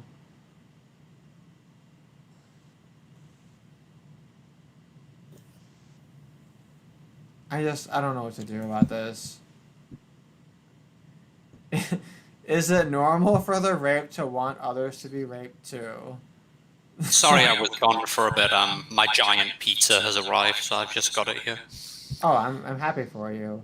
Okay, so I'm looking at the Reddit. I mean, Rape Kink. Is there a particular topic in this archived forbidden version of Reddit that I now have? I have one karma already. Did someone give me karma just for my name? HotTown7430. I feel like I deserve it. What was The thing there about sorry, go on. Well, I was just gonna ask you: is there a particular thread on here that is worth like clicking on and then kind of like reading over a little bit that comes to mind immediately? Frankly, no. They're all kind of the same. I mean, They're the all- thing is that 95% of the stories are probably bullshit, but it's like the actual content is a bit disturbing sometimes. Like they describe, a situation where like a man forces himself onto the woman in question who's like making the post, and it's always from like the victim's point of view, obviously. And they'll talk about how like they don't want it and they tell them to stop, but like actually at some level they do want it, but then they also don't, and like it's really weird. Okay, the one that I pulled up now is raped by small dicks. Yeah. So that's probably made up. Wow. Like, but I yeah. have been raped multiple times in my life. I read stories here and there about my own rapes and get off to them regularly. However, so just that, right? That's our premise is, yeah, I've been raped a lot of times or whatever, and then I read stories about it and I get off to those stories of rapes. However, there have been two. I just want to to throw in before you go on, like, this is the thing that makes it interesting and kind of ambiguous. Like, do you think that's actually, do you think it's plausible that she's actually been raped many times in her life? 0%. Yeah, I mean, well, okay, Yeah. you're asking the wrong person, right? Because if someone like literally anyone says they were raped, my default is like, okay, I'm 51% in the doubting category, and I need like some further persuasion to be persuaded that the rape actually occurred. Right. Which is, I think, a reasonable standard, and I don't think that's my problem. I think that's the problem of people who claim that they're raped. And I'd love to live in a society where a person says they're raped, and you can be 90% sure that they're not lying about it. But that is not the world we live in, and therefore I have a standard that I think is appropriate. Yeah. I'm sorry. I I love the way you keep using the word person, like as if men do this. Okay, that's fair enough, but Yeah. well, I know. it's because of course I'm wording it right, toward prying eyes that would try to take it, and then of course they try to repackage it in a way or whatever, but. Yeah, Right. the gendered aspect of people lying about being raped and being cunts about it is, obviously not a 50-50 situation, to say the least. But also, I'm trying to be on my best behavior, because now I will be giving a speech for the ICMI, right? And I don't want to be as spicy, I guess, anymore. Well, it's a bit late now. Like, they It's can a just bit look late at now. That's a fair point. The cat's kind of out of the bag. That's fair enough.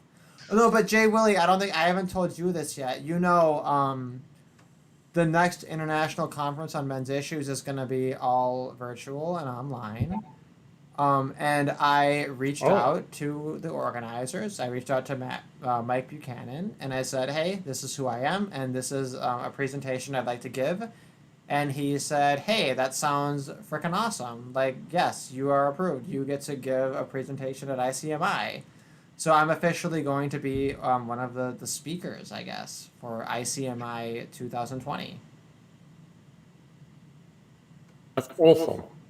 Yeah, I'm really happy about it. I'm really excited. So I'm going to make sure I put together a really good presentation. But then because of that, I'm sitting here thinking like, do I need to like housekeep a little bit? Like, because I don't want, because I don't, the last thing I want is for anybody like remotely related to me to have like drama over being associated with me. Um, but I mean, it's not something they're not used to. Like they get that shit constantly. Like being falsely accused of being whatever or this ever or anything, right? Is like kind of part and parcel to the MRM. But like I feel like that's a fire that doesn't really need gasoline, you know. So there's probably gonna be some kind of characteristic changes in my behavior regarding that. But also ultimately, I think the banner and war cry of the men's rights movement is truth will prevail, right? That's kind of the hope behind the whole thing, right? So I think ultimately that's kind of the sword we all live and die by. So I'm not particularly worried about trying to erase all my tracks or whatever. And I legitimately, as a person, don't believe I have anything to hide. I just have things that like are like bad optics. Yeah. But who But the also, fuck doesn't, I would right? also like to add that some people.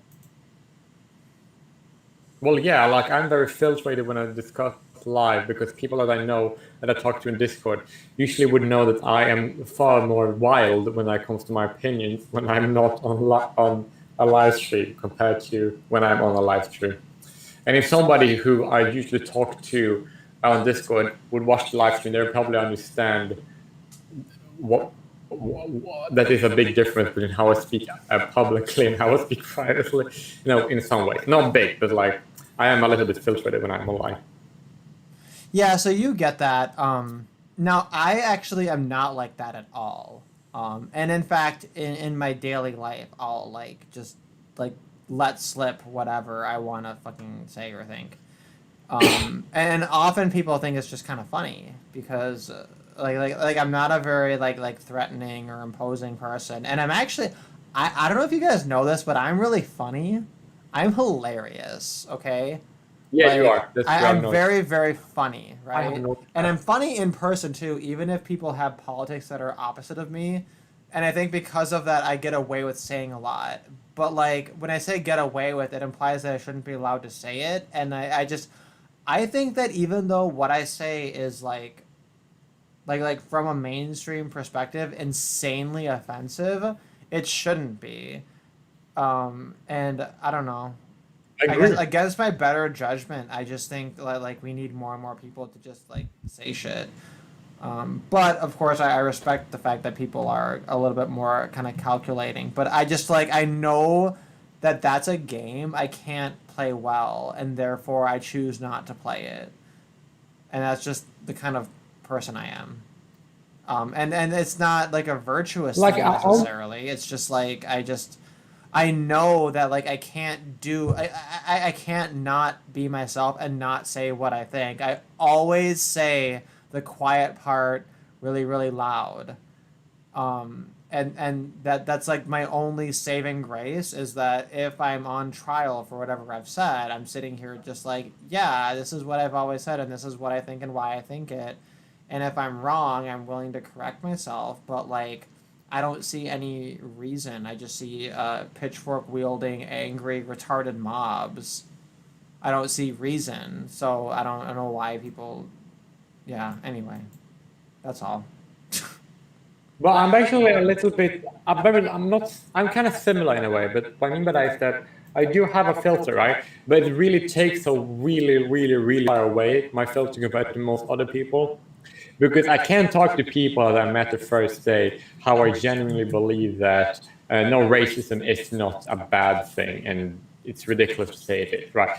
That's nothing I'm not ashamed of saying, right? And I can also say on live streams that I find anti-racism to be like the worst thing ever, right? And like people think that's like but I have other things that I do also believe that I don't say. So I do have a threshold for the content for my filter. It just takes a really far, a long way to get there, if that makes sense. Right. No, I think I see what you mean. And there's a lot of interesting questions about like pragmatism versus like having your principles or whatever.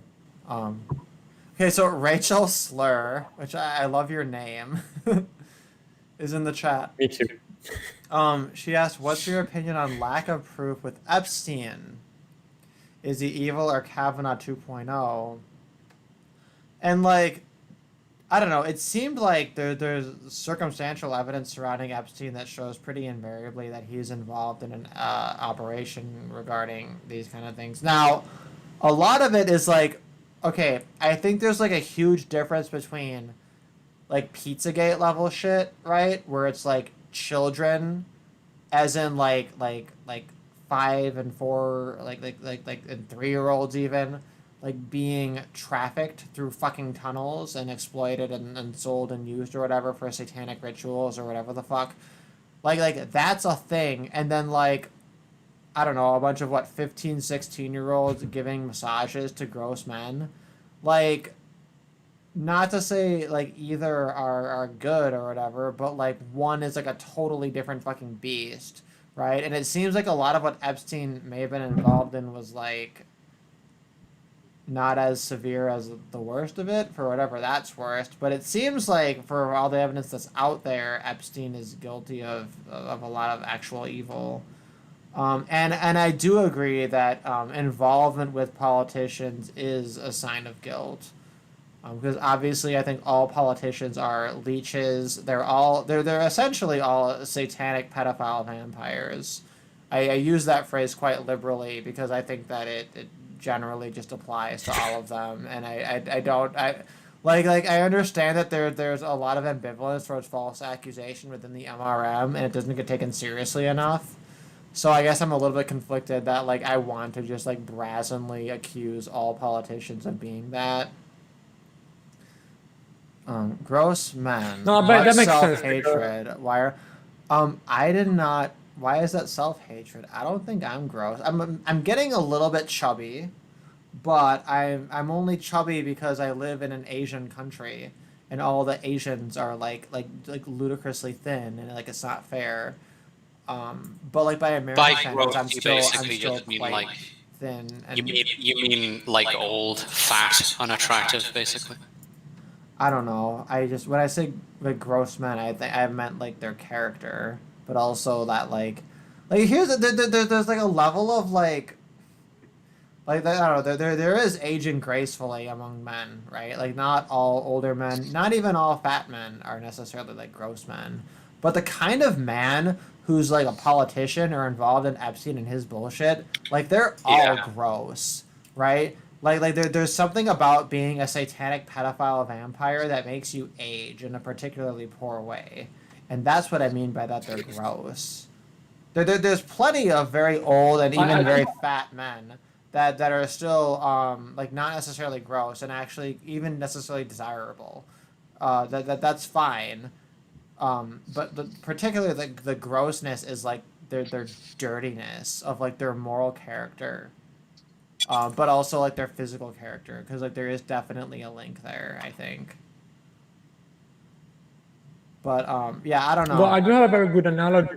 I'm not an expert in the Epstein scandal, but my basic knowledge of it at this point is that there's quite a large body of circumstantial evidence that shows that he was guilty of actual crimes, and crimes involving very young people who certainly there's a case for me that they were vulnerable, and that probably a lot of them were like trafficked or whatever.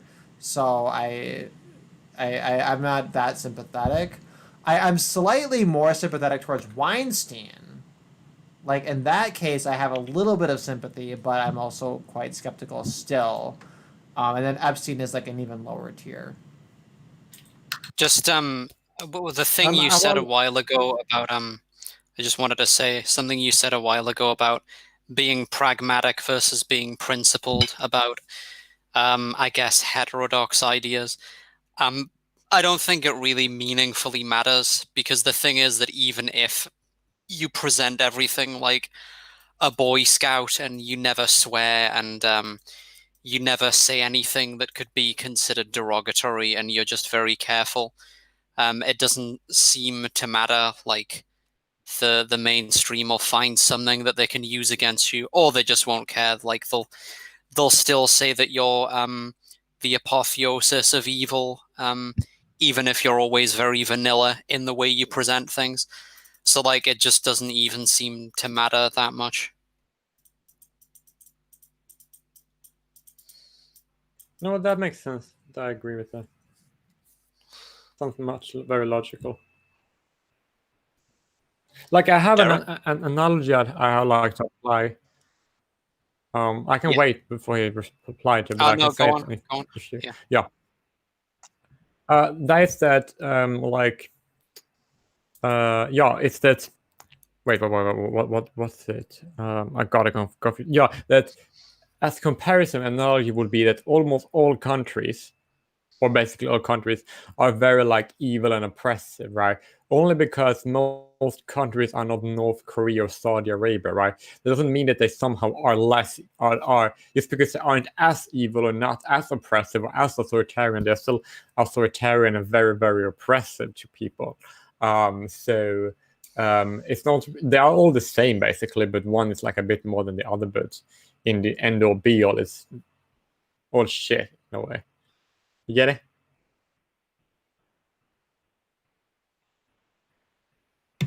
Okay, I was AFK but listening, and yes, that makes a lot of sense. And I also have to say, does that make sense? So the other thing I want to say though is that yeah, like there's this idea that like if you're on your best behavior, you're still gonna get slandered or whatever, and that's very reasonable, perfectly logical. The other side of that though is that the people who want to come in and slander you, they still have to work with some kind of ammo, right?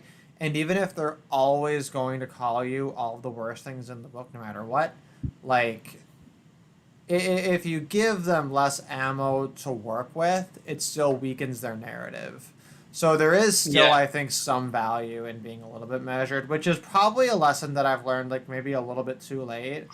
But at the same time, I still stand behind. Yeah, I still believe that like there's this larger struggle that like we literally live in a world, right, where an idea that's as like as like very beautiful in a way, as like beautiful and desirable and nice as this idea of like peace on earth among all races and all people, and we all get along with each other and judge each other based on our behavior and our character and not on things that are superficial and immutable, and that everybody has an opportunity and a chance. Like it's all this like really awesome like farts and rainbows and wonderful beautiful shit or whatever. I shouldn't say farts and rainbows. I should say like farting hearts and rainbows or something, right? That's the idea. Like the people championing that narrative have become so overzealous and so cocky and so hateful and so self-righteous that their optics are actually worse than the optics of literal Nazis, right? This is this is like the degree to which like cancel culture has gotten so fucking ridiculous, right? That like they couldn't even take this idea of like utopian multicultural anti-racism. They couldn't even use that in a measured and respectable enough way to maintain that good faith and that goodwill such that it compares favorably to fucking death camps. And like, no, but I know why that is. And like we need to have a struggle against that. Like we need to have people say, you know what, like with freedom of speech, right? The way that you defend free speech is you say, okay, here's this thing. Here's like the worst version of speech. and it's like really, really degenerate, violent, goofy, fringe, fetishist porn, right? And it's hate speech, and it's really, really like incendiary and really, really hateful, awful kind of rhetoric, and like you have to define and characterize all of those things and then say like, look, this is an example of where we're drawing this line in order to defend the principle of free speech. And like there used to be like a larger cultural understanding of like, yeah, this is a necessary part of the struggle, that like whenever you're defending any kind of principle, you're gonna champion like the worst, most difficult to defend example of the thing, right? And then use that as your way to really define that line to make it like something that like people understand. But now people, they just look at that and say, oh, like you're a free speech absolutist. That means you want to have like simulated rape porn, and you want to have hate speech, and you want to have like incendiary bullshit and blah blah blah. It means you like and you want all these things, right? And by the same token, you could say, oh, what's another good example? Oh, the other good example is freedom of association. They say, oh, if you defend freedom of association, that means that you want Denny's to be racist. And I'm sitting here like, I don't want Denny's to kick out all the black people, right? I don't particularly care. I want them to have the right to do it. I want them to like if they're allowing people of all races to do it, I want it to be because they're cool with that and they want that, and that's part of their values and part of how they're running their business. If they're forced to do it, it means nothing to me, right? And you can do this dance for any principle. Is you take the worst thing, due process, right?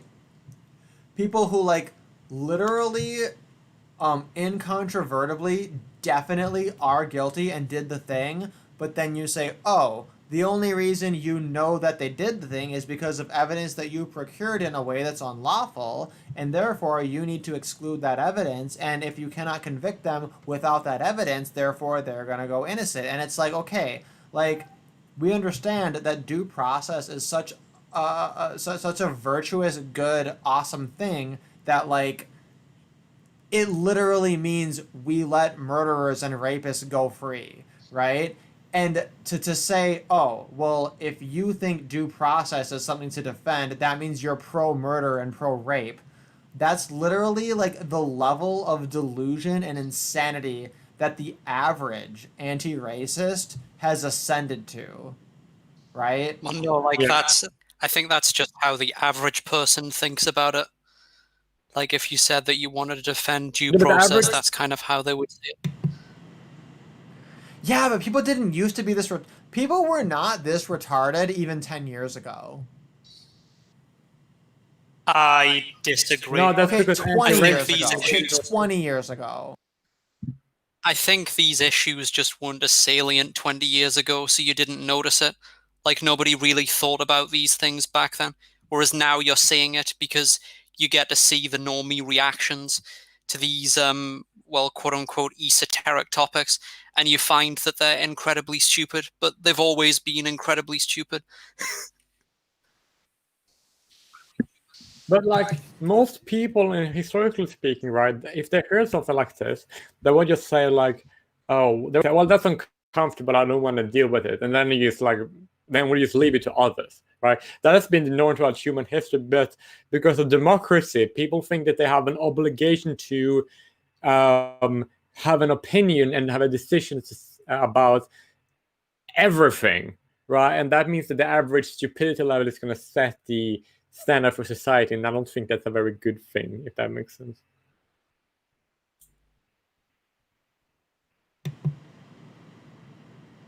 Yeah. And also, I would like to add to the reason why all these anti-racist old people are all like, oh, we need to be all together, no discrimination, we all just love each other, right? I think I know why they're so hateful, right? And the reason why they are so hateful is because they can't accept humans for being humans, right? Because humans are going to be bigoted towards other humans for whatever reason there is, because humans are imperfect, right? And they can't accept that part of humanity, right? That means that they can't truly love humanity with human flaws, right? If they hate all those bigotry so much, then they would inevitably hate humanity and as a whole or as a majority, right? Because humans are bigoted just by nature, right? And if they truly was tolerant of humans, right? Because, then they would accept that. But that's the paradox, because they want to be, all humans are the same, right? But those bad topics and the bad things they hate about, they are against, are just those things that binds all humans together, right? So if they really see humans as one, then the very few characteristic traits that are almost universal, right, are the bigotries of individuals, right? And if they can't accept it and they cannot see humans as a group, love humans as a group, nor as individuals, they can only hate. That's why they get so hateful, because the principles is entirely self-contradictory. It's about being against hatred because they're in favor of all humans, right? Or all humans being the same, but all humans having in common is their individual levels of bigotry, which is something that you can't just take away from humanity. That's not going to happen. It's impossible, because humans are like that, and I can't understand, and they can't see it. And when they do see it, they get so hateful because they hate humanity, because humanity isn't what they want humans to be. Whereas if I'm okay with bigotry, I think it's pretty reasonable to a certain degree, then I'm gonna have a far more optimistic and positive outlook on humanity than the anti-racist would. I hope that makes sense. Yeah, well, that is really interesting, right? So if you say there's a common quality amongst all humans, right, that they have some level of racism, if you're an anti-racist, that's going to imply that as like a baseline level, you have like an animosity towards something that's like shared among all of humanity. And then the fact that we see anti-racism culminating in so much anti-human propaganda and anti-human like manifestations and whatever the form it might be, it's actually quite appropriate. It does seem like a logical consequence of what their worldview is. So I do think that actually does make a lot of sense. Yeah. Okay, I want to respond to, so Howard Schoonover mentioned a couple of things in the chat here. They said, I mean, if men are gross compared to non-men, women, and if Asians are less gross than non-Asians, and if you are non-Asian, then that is self-hatred. I can see like the argument being promoted there, but I also think it's a little bit silly, right? Because like the idea is like if you're, unless you're the least gross person of all of humans, if you call another person gross, then you are implying self-hatred, right? Unless you're the absolute epitome of non-grossness. But even if you're the least gross human of all, like you could still think that you're slightly gross and then all the other humans are just worse. So it would still be self-hatred even if comparatively you're not, right? Because I'm not saying that, like, all men are more gross than all women, right? Because there are some women who are, like, extremely gross, and a lot of men are less gross than those women. And there's certainly a lot of white men that are less gross than some Asians. Even though I might generally agree with this trend, right? That, like, overall, probably Asians are less gross than whites if I take them all in aggregate. But even that I have some ambivalence towards, because I'm not exactly sure how we're measuring that standard. So there might be some kind of contention there that I don't think it's that clean of a break. But then they also say the difference between black people and white people is like the difference between blonde people and brown-haired people. The root false idea of racism is the idea that race exists. It does not. I don't know. I don't really agree with that. I think that like, there's certainly observable racial characteristics. I think that like if you try to hone in on things to a very detailed level, you have some trouble and you can create like some ambiguities here and there, but it is a little bit like the famous example, right, is like you have a drop of water versus a puddle, and like how many drops of water does it take to create a puddle? And then if you can't give a specific number, people say, oh well, therefore the puddle doesn't exist. And we all know puddles do exist, regardless of our ability to define the precise number of drops of water that it takes to create a puddle, right? And I think that's a lot of the style of reasoning that comes into play when we try to say that like race doesn't exist. Like of course it does. And also this difference between blonde and brown haired people, like color is like observed, right? Like I have brown hair. It's like very clearly not blonde. And like I have a sister and she has blonde hair and like our hair is like clearly like different. And you ask literally 1,000 people like which one has brown hair, which one has blonde hair, and like even the colorblind people are going to be able to tell that she's the one with the blonde hair and that I'm the one with the brown hair. So I don't understand. I think that comparison betrays this conception that like race doesn't exist. Then they said, but you did not call another person gross. You called all men. I mean, like, it's very. I didn't call all men or not all non-Asians gross. I said that a lot of the men that are implicated in the Epstein issue, that a lot of them are probably like gross older men because they're politically connected, and that politically connected men in general seem to be the gross ones because they're satanic pedophile vampires. Which So, maybe I'm kind of gish galloping there. Maybe that's if there's counterexamples there, like great, dish them out to me. I don't think it's that important though. I think that Do you have any more I articles would or just news like to add stories? something. Okay, well, I'm halfway through this thing about this But before rape we- by small dicks thing, and apparently being raped by small dicks isn't interesting to enough people. Lol. Because I am all about the teeny But I weeny wanna just, peeny like, add some- teams. Teeny weeny peeny teams got to rise up, but not too high. Because we need the small PP pride group. Maybe the teeny weeny peeny team and the itty bitty titty brigade, they can form a union together, and it's gonna, I don't know, something good for humanity. No, comes no, of no, it. no, no, no, no. Like we can't pretend that those two things are comparable. Like they're really not. Okay, the women aren't gonna help. They don't care. No, but like you know what I mean. Like it's having a woman having small boobs is like not a disadvantage at all really. Well, I mean, I'm not That's interested true. in women, so I don't know. But no, I get that. Like, yeah, there's so many men out there that like they literally. Like for example, if you tell them like, hey, you can have the woman you want, but caveat, like she's gonna have no titties, they'll be like, okay, fine. Like, Yep. that's yeah. Anyway. Fully over. But I just need to add something when it comes to. Okay, When you it can comes to add this it, whole even though it's self-hating not thing, about like- rape or small dicks, yes, go ahead and add it. I'm sorry, I'm joking. Go ahead. It's the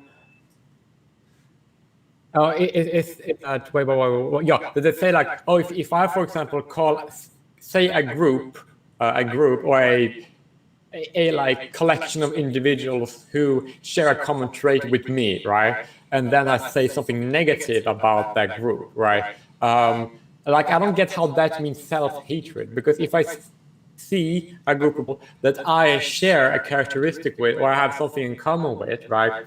And I see that a lot of those people express a negative trait, right, that I dislike, right?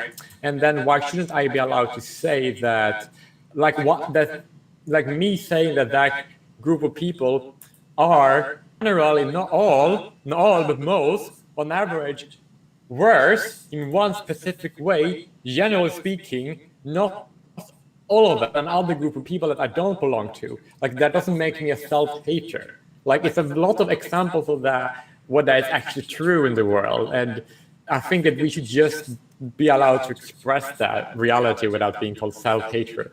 It's like when all these people who critique Israel because who are Jews are being called self-haters because of that. It's just so stupid to call people self-haters all the time.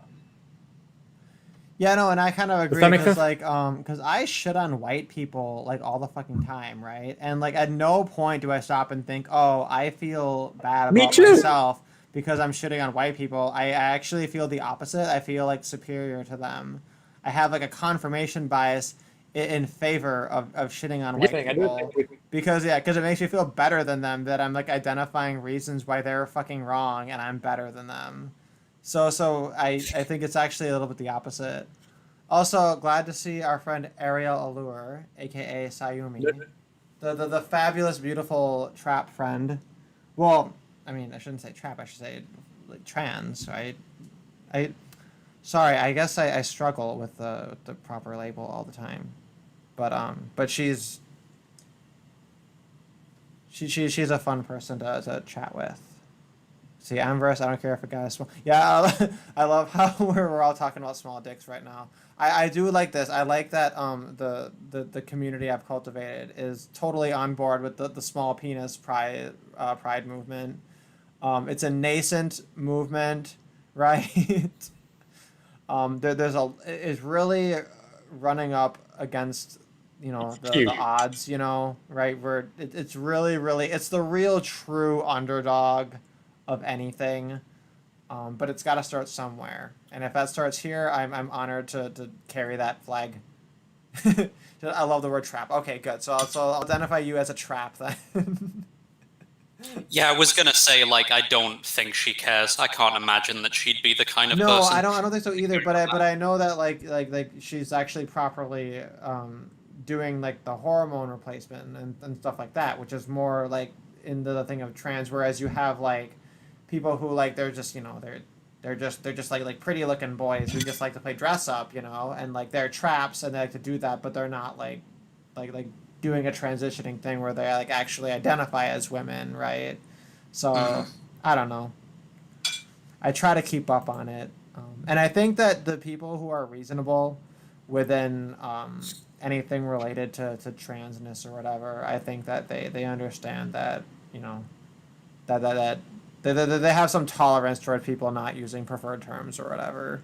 The ones who have like serious issues with that, who have fucking mental breakdowns over it, are like faking it and manipulating and like just like the worst people and making life harder for the ones who are pretty reasonable.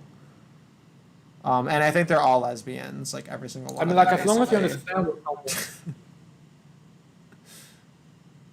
if you understand what someone else mean, right? If someone say a word and you understand what they mean by that word, right? But even though it's not accurate, right? But if you understand what they mean, then what's the issue? It's not an issue, you know what I'm saying? I don't get how that's a problem to some people. Well, yeah, I guess part of it though is that like it creates a problem where like you have to like deal with redefining your terms every single time you interact with like another person, right? Which is a little bit cumbersome. I had a thought I guess today there's about, that. But that reminds me, I did officially come out on this stream as being technically in favor of the 2 + 2 = 5 argument.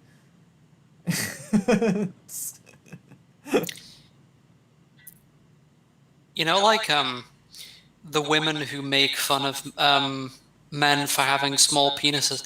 I wonder how many of them are like part of the pro-trans crowd, right? But then it's funny because like a trans man who literally doesn't have a penis, according to their moral standards, like they wouldn't be allowed to make fun of that. So like they can make fun of a biological man who has like a small penis, but then if a man, a trans man, like literally doesn't have a penis, then they can't make fun of that. I'm just curious as to how they square that circle. It's funny. That is And, like, kind of I've- interesting. It actually But makes what if me a guy wonder. loses his dick in a war? Oh, that's a Like, whole what if a nother- circumcision removes a penis? Would they mean they can laugh about that then? Well, that I think that's more apples and oranges, right? But like, with this idea, like you would imagine, for example, a person who's like tired of being ridiculed over having a small penis and then deciding to avoid it by becoming trans, which is I don't know I don't think that's never happened, right? That's but You never know. No, because I we get have well these before it days, was right? trans.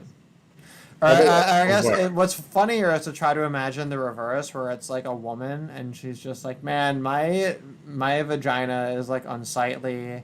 This is some Lovecraftian bullshit down here. It should just be a dick." Anyway, do you guys want to finish reading this post about think being this guy with raped those by small- small dicks? So it opens by saying they've been raped multiple times, and they Are you- often go to the rape kink subreddit because they get off to it, right? Which, you know, all of that, that's normal. That's our setup. That's our premise. But there have been 2 or so rape that I experienced and was kind of shocked and disappointed that the guy who was raping me had a small dick. And it completely ruined any pleasure I got from it and made me angry that I was being used and not getting anything from it. Can you imagine this? So this bitch is getting raped, right? And she's sitting here like, man, why can't I get raped by a big dick dude so that I can at least feel something? I feel gypped because I'm getting raped by a small dick and I don't even feel anything. That's some bullshit, right? This is the worst rape ever. Of all the rapes I've experienced, these ones are like 2 inches out of 10.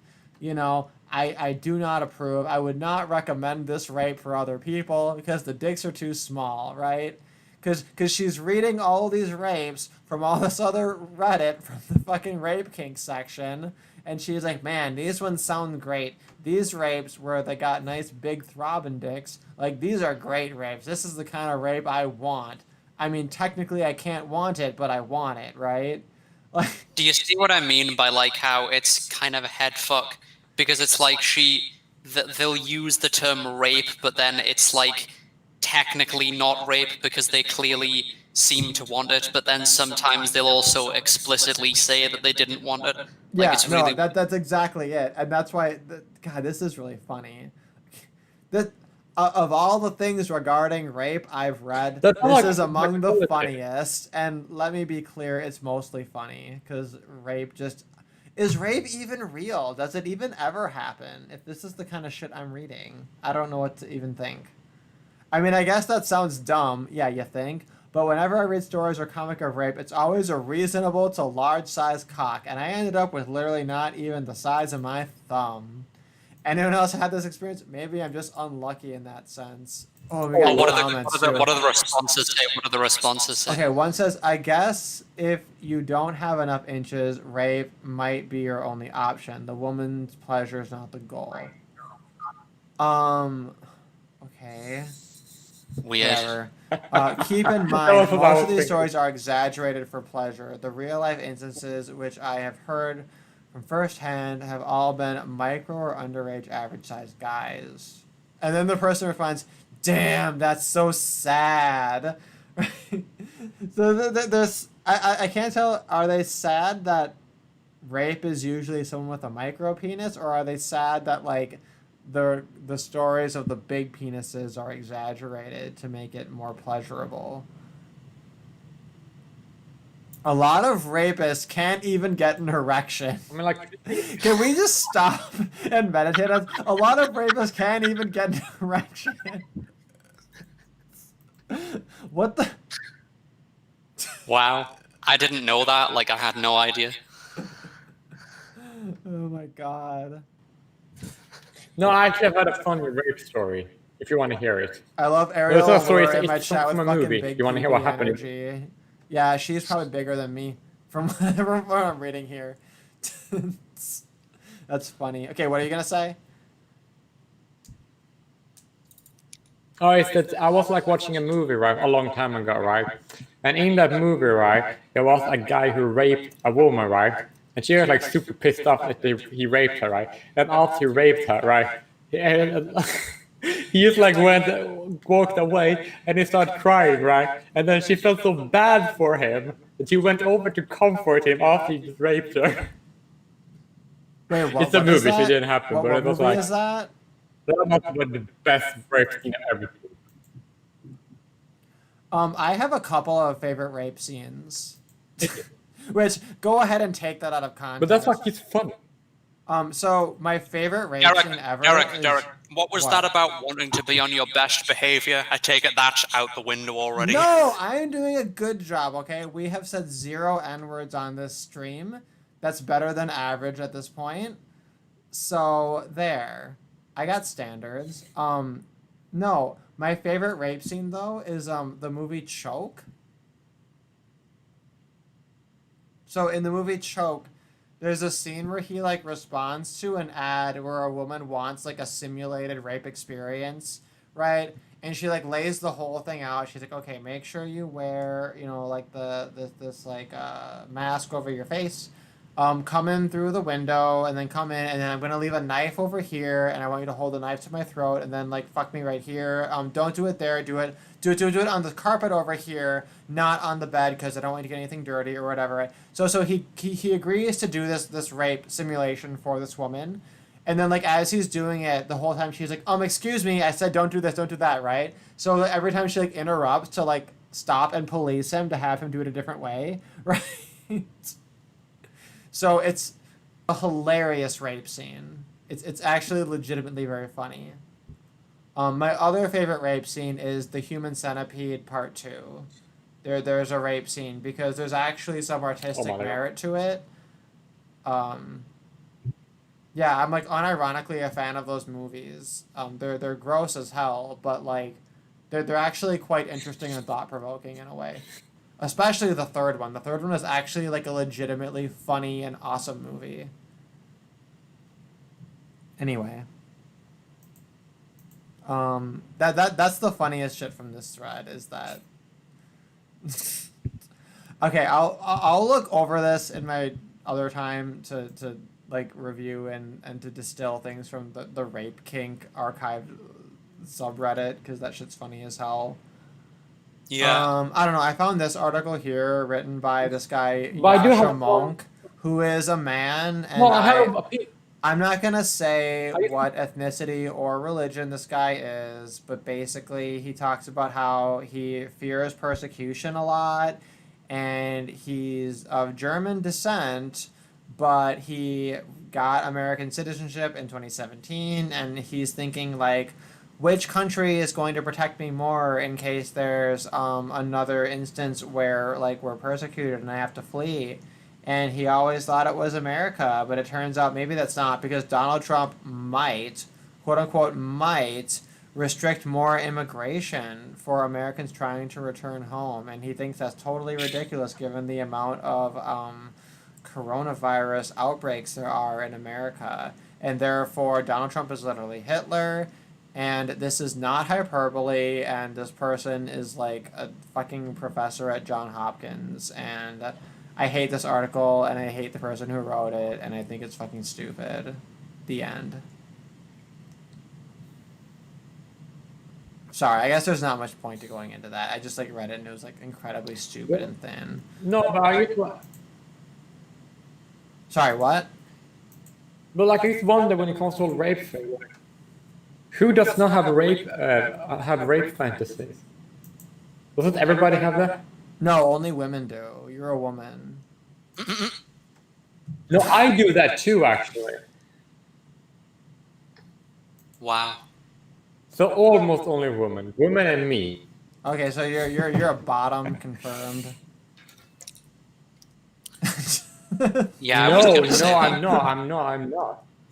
I'm just because you don't have to be raped that way. You can be raped the other way, technically. Mm. The other Like you article can I found- you can like anally rape someone with your anus. Well, yeah, you can. Right? You can forcibly envelop someone. And actually, if you're gonna forcibly therefore, someone envelop does not have to be a button the to rape anus them. might be a more powerful tool than the pussy. Yeah, like firmer, stronger muscles in play there. True. Right. So you know, I don't know, just throwing it out there. Yeah. I mean, it's probably not never happened. Makes perfect sense. Okay, I got one more article here. And this Yeah, is like- actually a white pill. So we have Hitler's face here. So there's that. Because of course, now that I'm confirmed a future speaker for ICMI, I'm on my best behavior, which means I'm showing pictures of Hitler on my stream. Anyway, downfall. BP worker sacked after Hitler meme wins payout. So apparently, what had happened? Somebody who works for BP in Australia, They were fired because they created a parody meme of their company with the Hitler clips, right? Of him like shouting, and then like you put your own subtitles to it to make it funny. And yeah, it turns out they were fired for that, and they sued the company for falsely terminating them, and they won. They were awarded $200,000.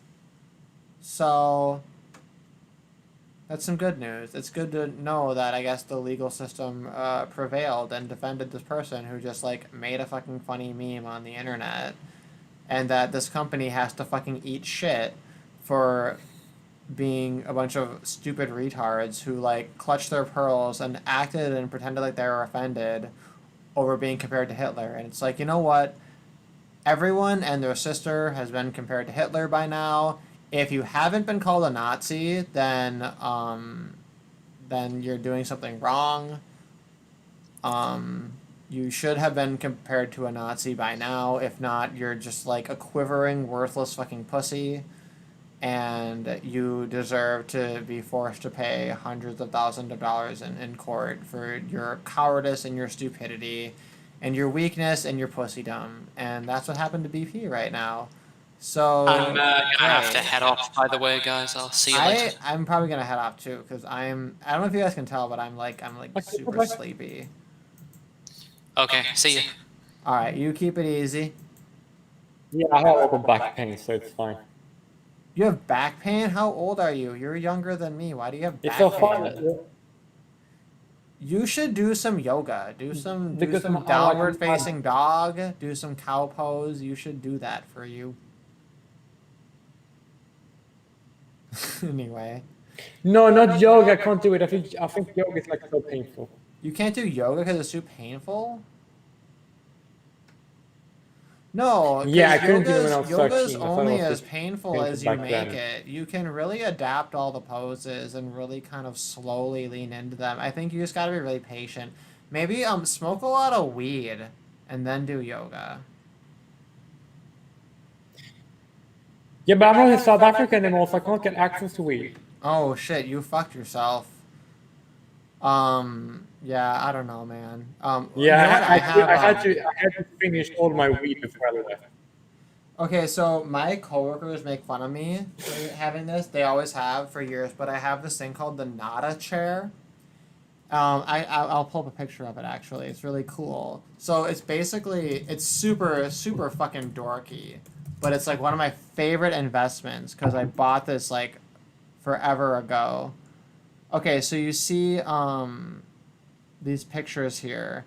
So it's this like belt thing, and like the padded part goes behind you, and then these little strings they go like over your knees, and then it clips together. So basically it like supports your lower back. Like you can see this very happy, productive woman at her computer wearing her Nada chair, and it basically pulls in your lower back with your knees and then straps together. And then there's another strap that goes around your waist so that you can just unclick it and then stand up and walk around with it, right? So it's very, very easy to transition from sitting down to standing up. And like, it makes such a huge difference because like when you're not using something like this, your body is like using up all of these calories and all this energy from trying to like constantly adjust or whatever to the fact that like the way we sit is just like not naturally conducive. They say that sitting is actually worse for you than smoking, right? And using a device like this, I feel like counteracts that. I'm not a doctor, so this is hashtag not a doctor, but it gives your lower back that support. And like when I use this, I find like by the end of the day, I have so much more energy because I'm not using the energy just to like exist sitting up. And people laugh at you when you wear it. They think it's like it looks so stupid. It looks like you're gonna go fucking spelunking in a cave or some gay shit. But totally worth it. When you use it, you totally feel the difference. Nada chair. It's NADA. Nada chair. I don't know if they like deliver to your country in Europe or whatever. I bought it like at a farmer's market in Minnesota because the company is based where I come from in Minnesota. But I'm sure there's some sort of thing related to it, you know. in like whatever your country is, and it's simple enough. I mean, you could probably I'll run. jerry rig your own, right? If you have like a rope, you could probably jerry rig one, you know. Because the basic structure of it is just that like But can you you like strap send me a something link? around the front of your knees, and then use that to support your lower back. And that's 90% of what this device does.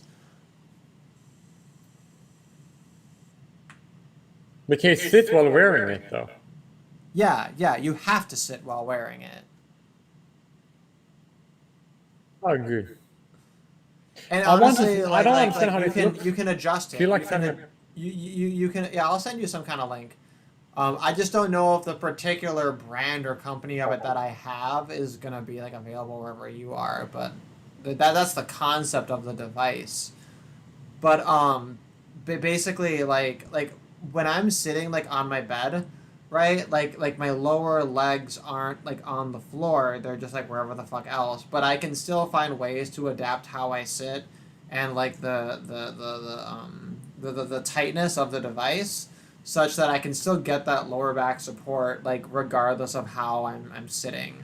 So I've gotten into the habit of just like using it all the fucking time during quarantine. And I've found that I can play video games much longer. I'm so much more productive in my fucking shitty video games that I like hate. And at work, I'm so much more productive. So I say get a I just have one chair, question about all this. like this fucking dork here.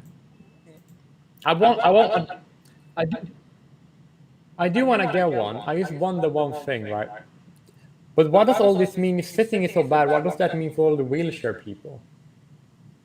Well, I guess for them, it's hard to have a comparison, Well, I mean, right? Because you need to have like a comparison of like, I don't know, people with like very, very similar instances of whatever.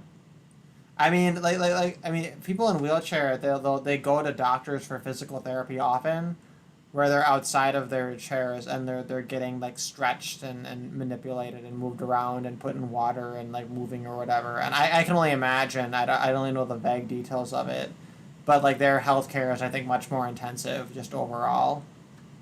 So. So they're kind of an apples and oranges thing. I remember one girl. Oh, but that's good to hear. I wasn't aware that. I didn't know why they did that. So, well, I did, but I didn't know what that. I did. Yeah, like some if you're know some somebody who's details, like but I didn't spending know your life in a all those wheelchair. details. Yeah, if you're a person who spends your life, I have a friend that we've known since high school, and she's in a wheelchair, and my vague understanding, because she hasn't really I too. shown like all the details of it to me, but my understanding of it is that her healthcare is much more hands-on and intensive than the average person. So there's a lot of variables there, and especially because like there's literally like over 1,000 different reasons you might be in a wheelchair, and like it's very very complex. You know, Oh, some yeah. people have feelings, some people don't have feelings. Sometimes it's an injury, sometimes it's like a genetic way that you're formed or whatever. Like there's just so much variance in how it might be. A lot of people in wheelchairs it's just temporary. Some people it's like their entire lives. So yeah, it's complicated. Yeah, that makes sense. I'm actually kind of happy I found out about all this because I was wondering. Well, honestly, I remember Prince of Queens. He would talk It's about actually- he had back issues. He had a lot of pain and a lot of back issues. And I know that at some points he said that he would drink because it would help dull the pain a lot, right? But then he started doing a lot more back exercises to kind of like build up certain muscle strengths and everything, and that it would help help relieve the pain in all kinds of different ways, and that really helped like just like as an overall thing. So if you're dealing with back pain, like definitely like literally anything you can do to counteract that is something to invest in. And yoga is totally something that I think is probably a good idea. Even though like when you look at like idyllic like perfect models of people doing yoga, like, right? I know it's all skinny, perfect white bitches who have like not a single problem in their entire bodies, right? But like you don't have to do the poses the But I same look way like a they skinny do person. them. you know. Quite bit suited. Yeah, like you can adapt them and do them in ways that are like less severe, because you shouldn't do any stretches that are physically painful, but like you can do something that's kind of like at a limit that's like close to being painful but not exactly, and if you hold it long enough, it'll give you enough flexibility to be able to later on push it a little bit more, and that's like really valuable.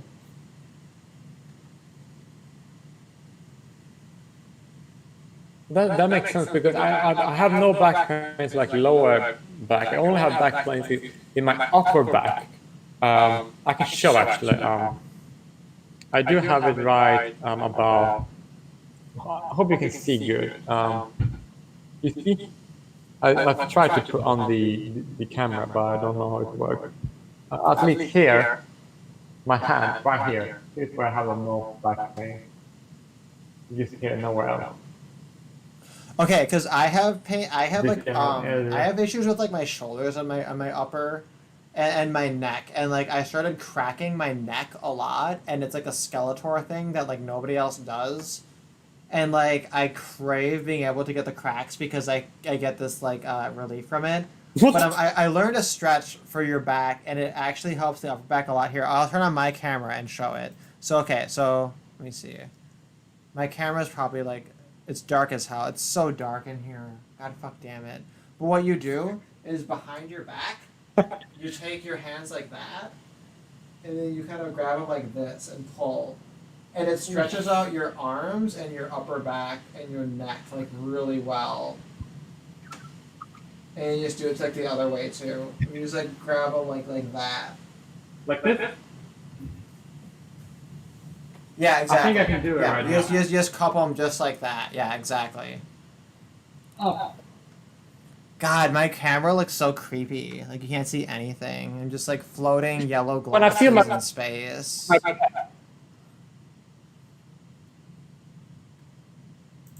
I can see you pretty clearly. Yeah, it's not. It's well. It's. I mean, it's 3 a.m. here, so Oh, I don't really fuck. have any light. But this is normally when I start the streams. But anyway. Well, I think we got. But it's the nice to do it items that we earlier. had. It was like so annoying what just to say. Pardon? Oh, I'm just wrapping up the stream here. But yeah, so were you on here when I mentioned the news that I'm gonna give a presentation for ICMI? Yes, you did told me that in person when I come in because I missed it first. Yeah, I'm really happy about that. So I'm really excited for it. I'm gonna be working on that. So that means I'm gonna have like no new content on my channel for a while, but which is the same as before, but now I have an excuse. But maybe it'll be content. Like I don't, anyway. You know, I'll I try really to keep had new it content in productive. my. Well, no, I do actually. In my notebook, I like sketch out notes, and then when I'm motivated, I'll record a thing and do a tiny bit of editing, and then put some images together for like a little thing, and then throw up the video. But I just haven't quite, I don't know, had the motivations line up. I don't really have an excuse. I could just make a video today if I really felt like it, but now any of that kind of effort I'm gonna be putting towards making sure that my presentation is something that I think is worthy of the international conferences on men's issues, because I like those conferences a lot, and I want to make sure that if I'm part of it, that whatever is my contribution is something that is like very high quality. So I'm very excited about it. A little bit nervous about Yeah, it. just I do because, like. you know- Sorry, what? Well, I did a speech in my when I went to high school. I did a speech against why circumcision should be made illegal, right? And I managed to convince the entire classroom they should be made illegal because it's like no reason. Like it was like waterproof. No one could like. And I was like a 17-year-old. When I look back at my script, I'm like, holy fuck, this is not as good as I would do now. But apparently it was good enough for my teachers to say it was, and for all the people to agree with me. So it's like, it's not really that hard to do anything like that, like this, because what we are like want to do is like inherently good, so it's very hard for people to not like score it. All that's evil, of course. Yeah, and like I had the consistent problem with presentations like that where I'd choose my topic or whatever, and then I'd be writing about it, and then I'd always have more to say than was like able to be said in the time limit. So then I'd speak really, really quickly, and then the only criticism I would ever have is just like, you talk really, really quickly and I can't follow it all. You know?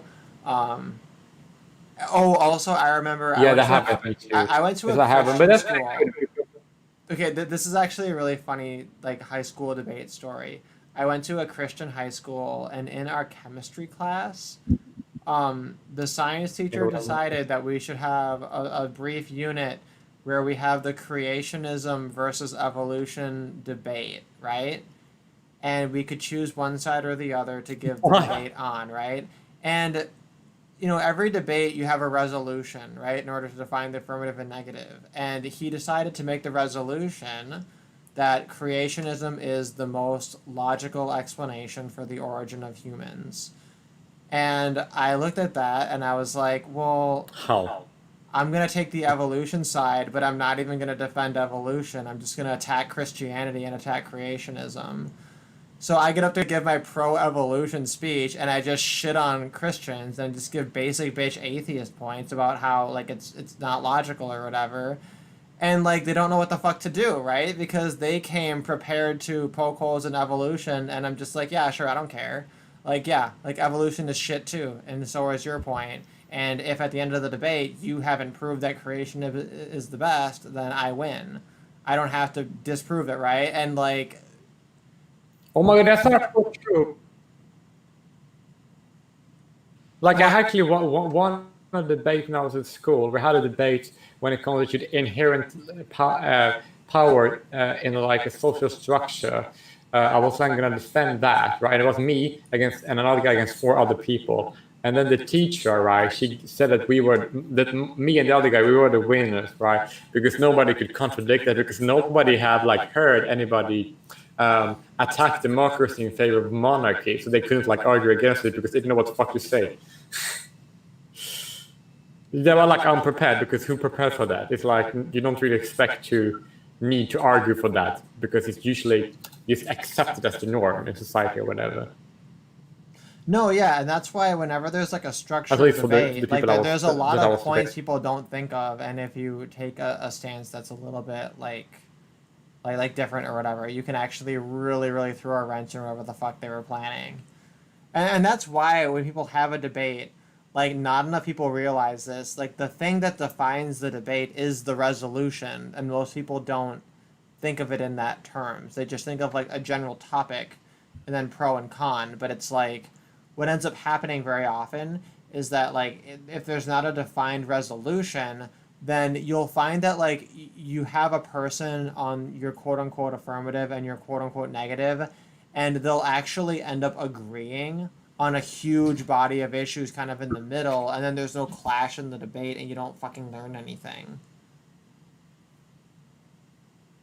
Like that can happen, or you know, obviously if you have a strictly defined resolution, you might have like a really weird position that's just like technically in contradiction to it, that's in a way that's like totally unpredictable. But yeah,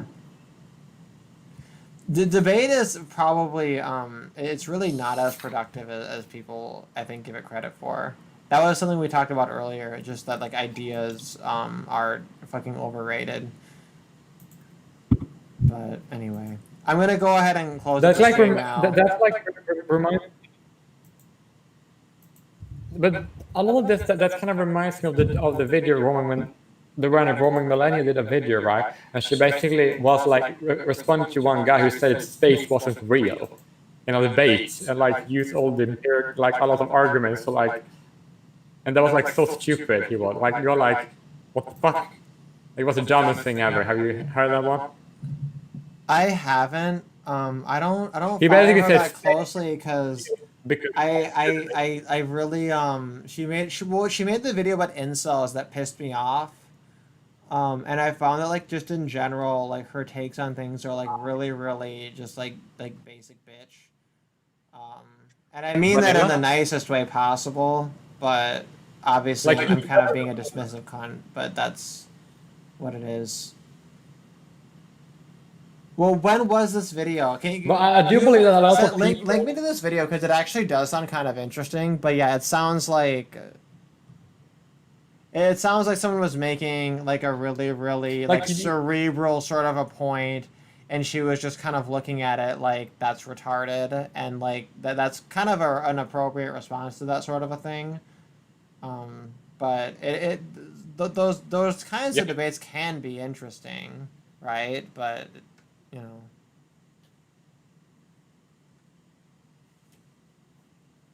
But like I do, I don't know where video is because the only reason why I have it in my fresh in my memory is because I use part of it in my response video because I'm kind of like responding to that in a way in my response video, right?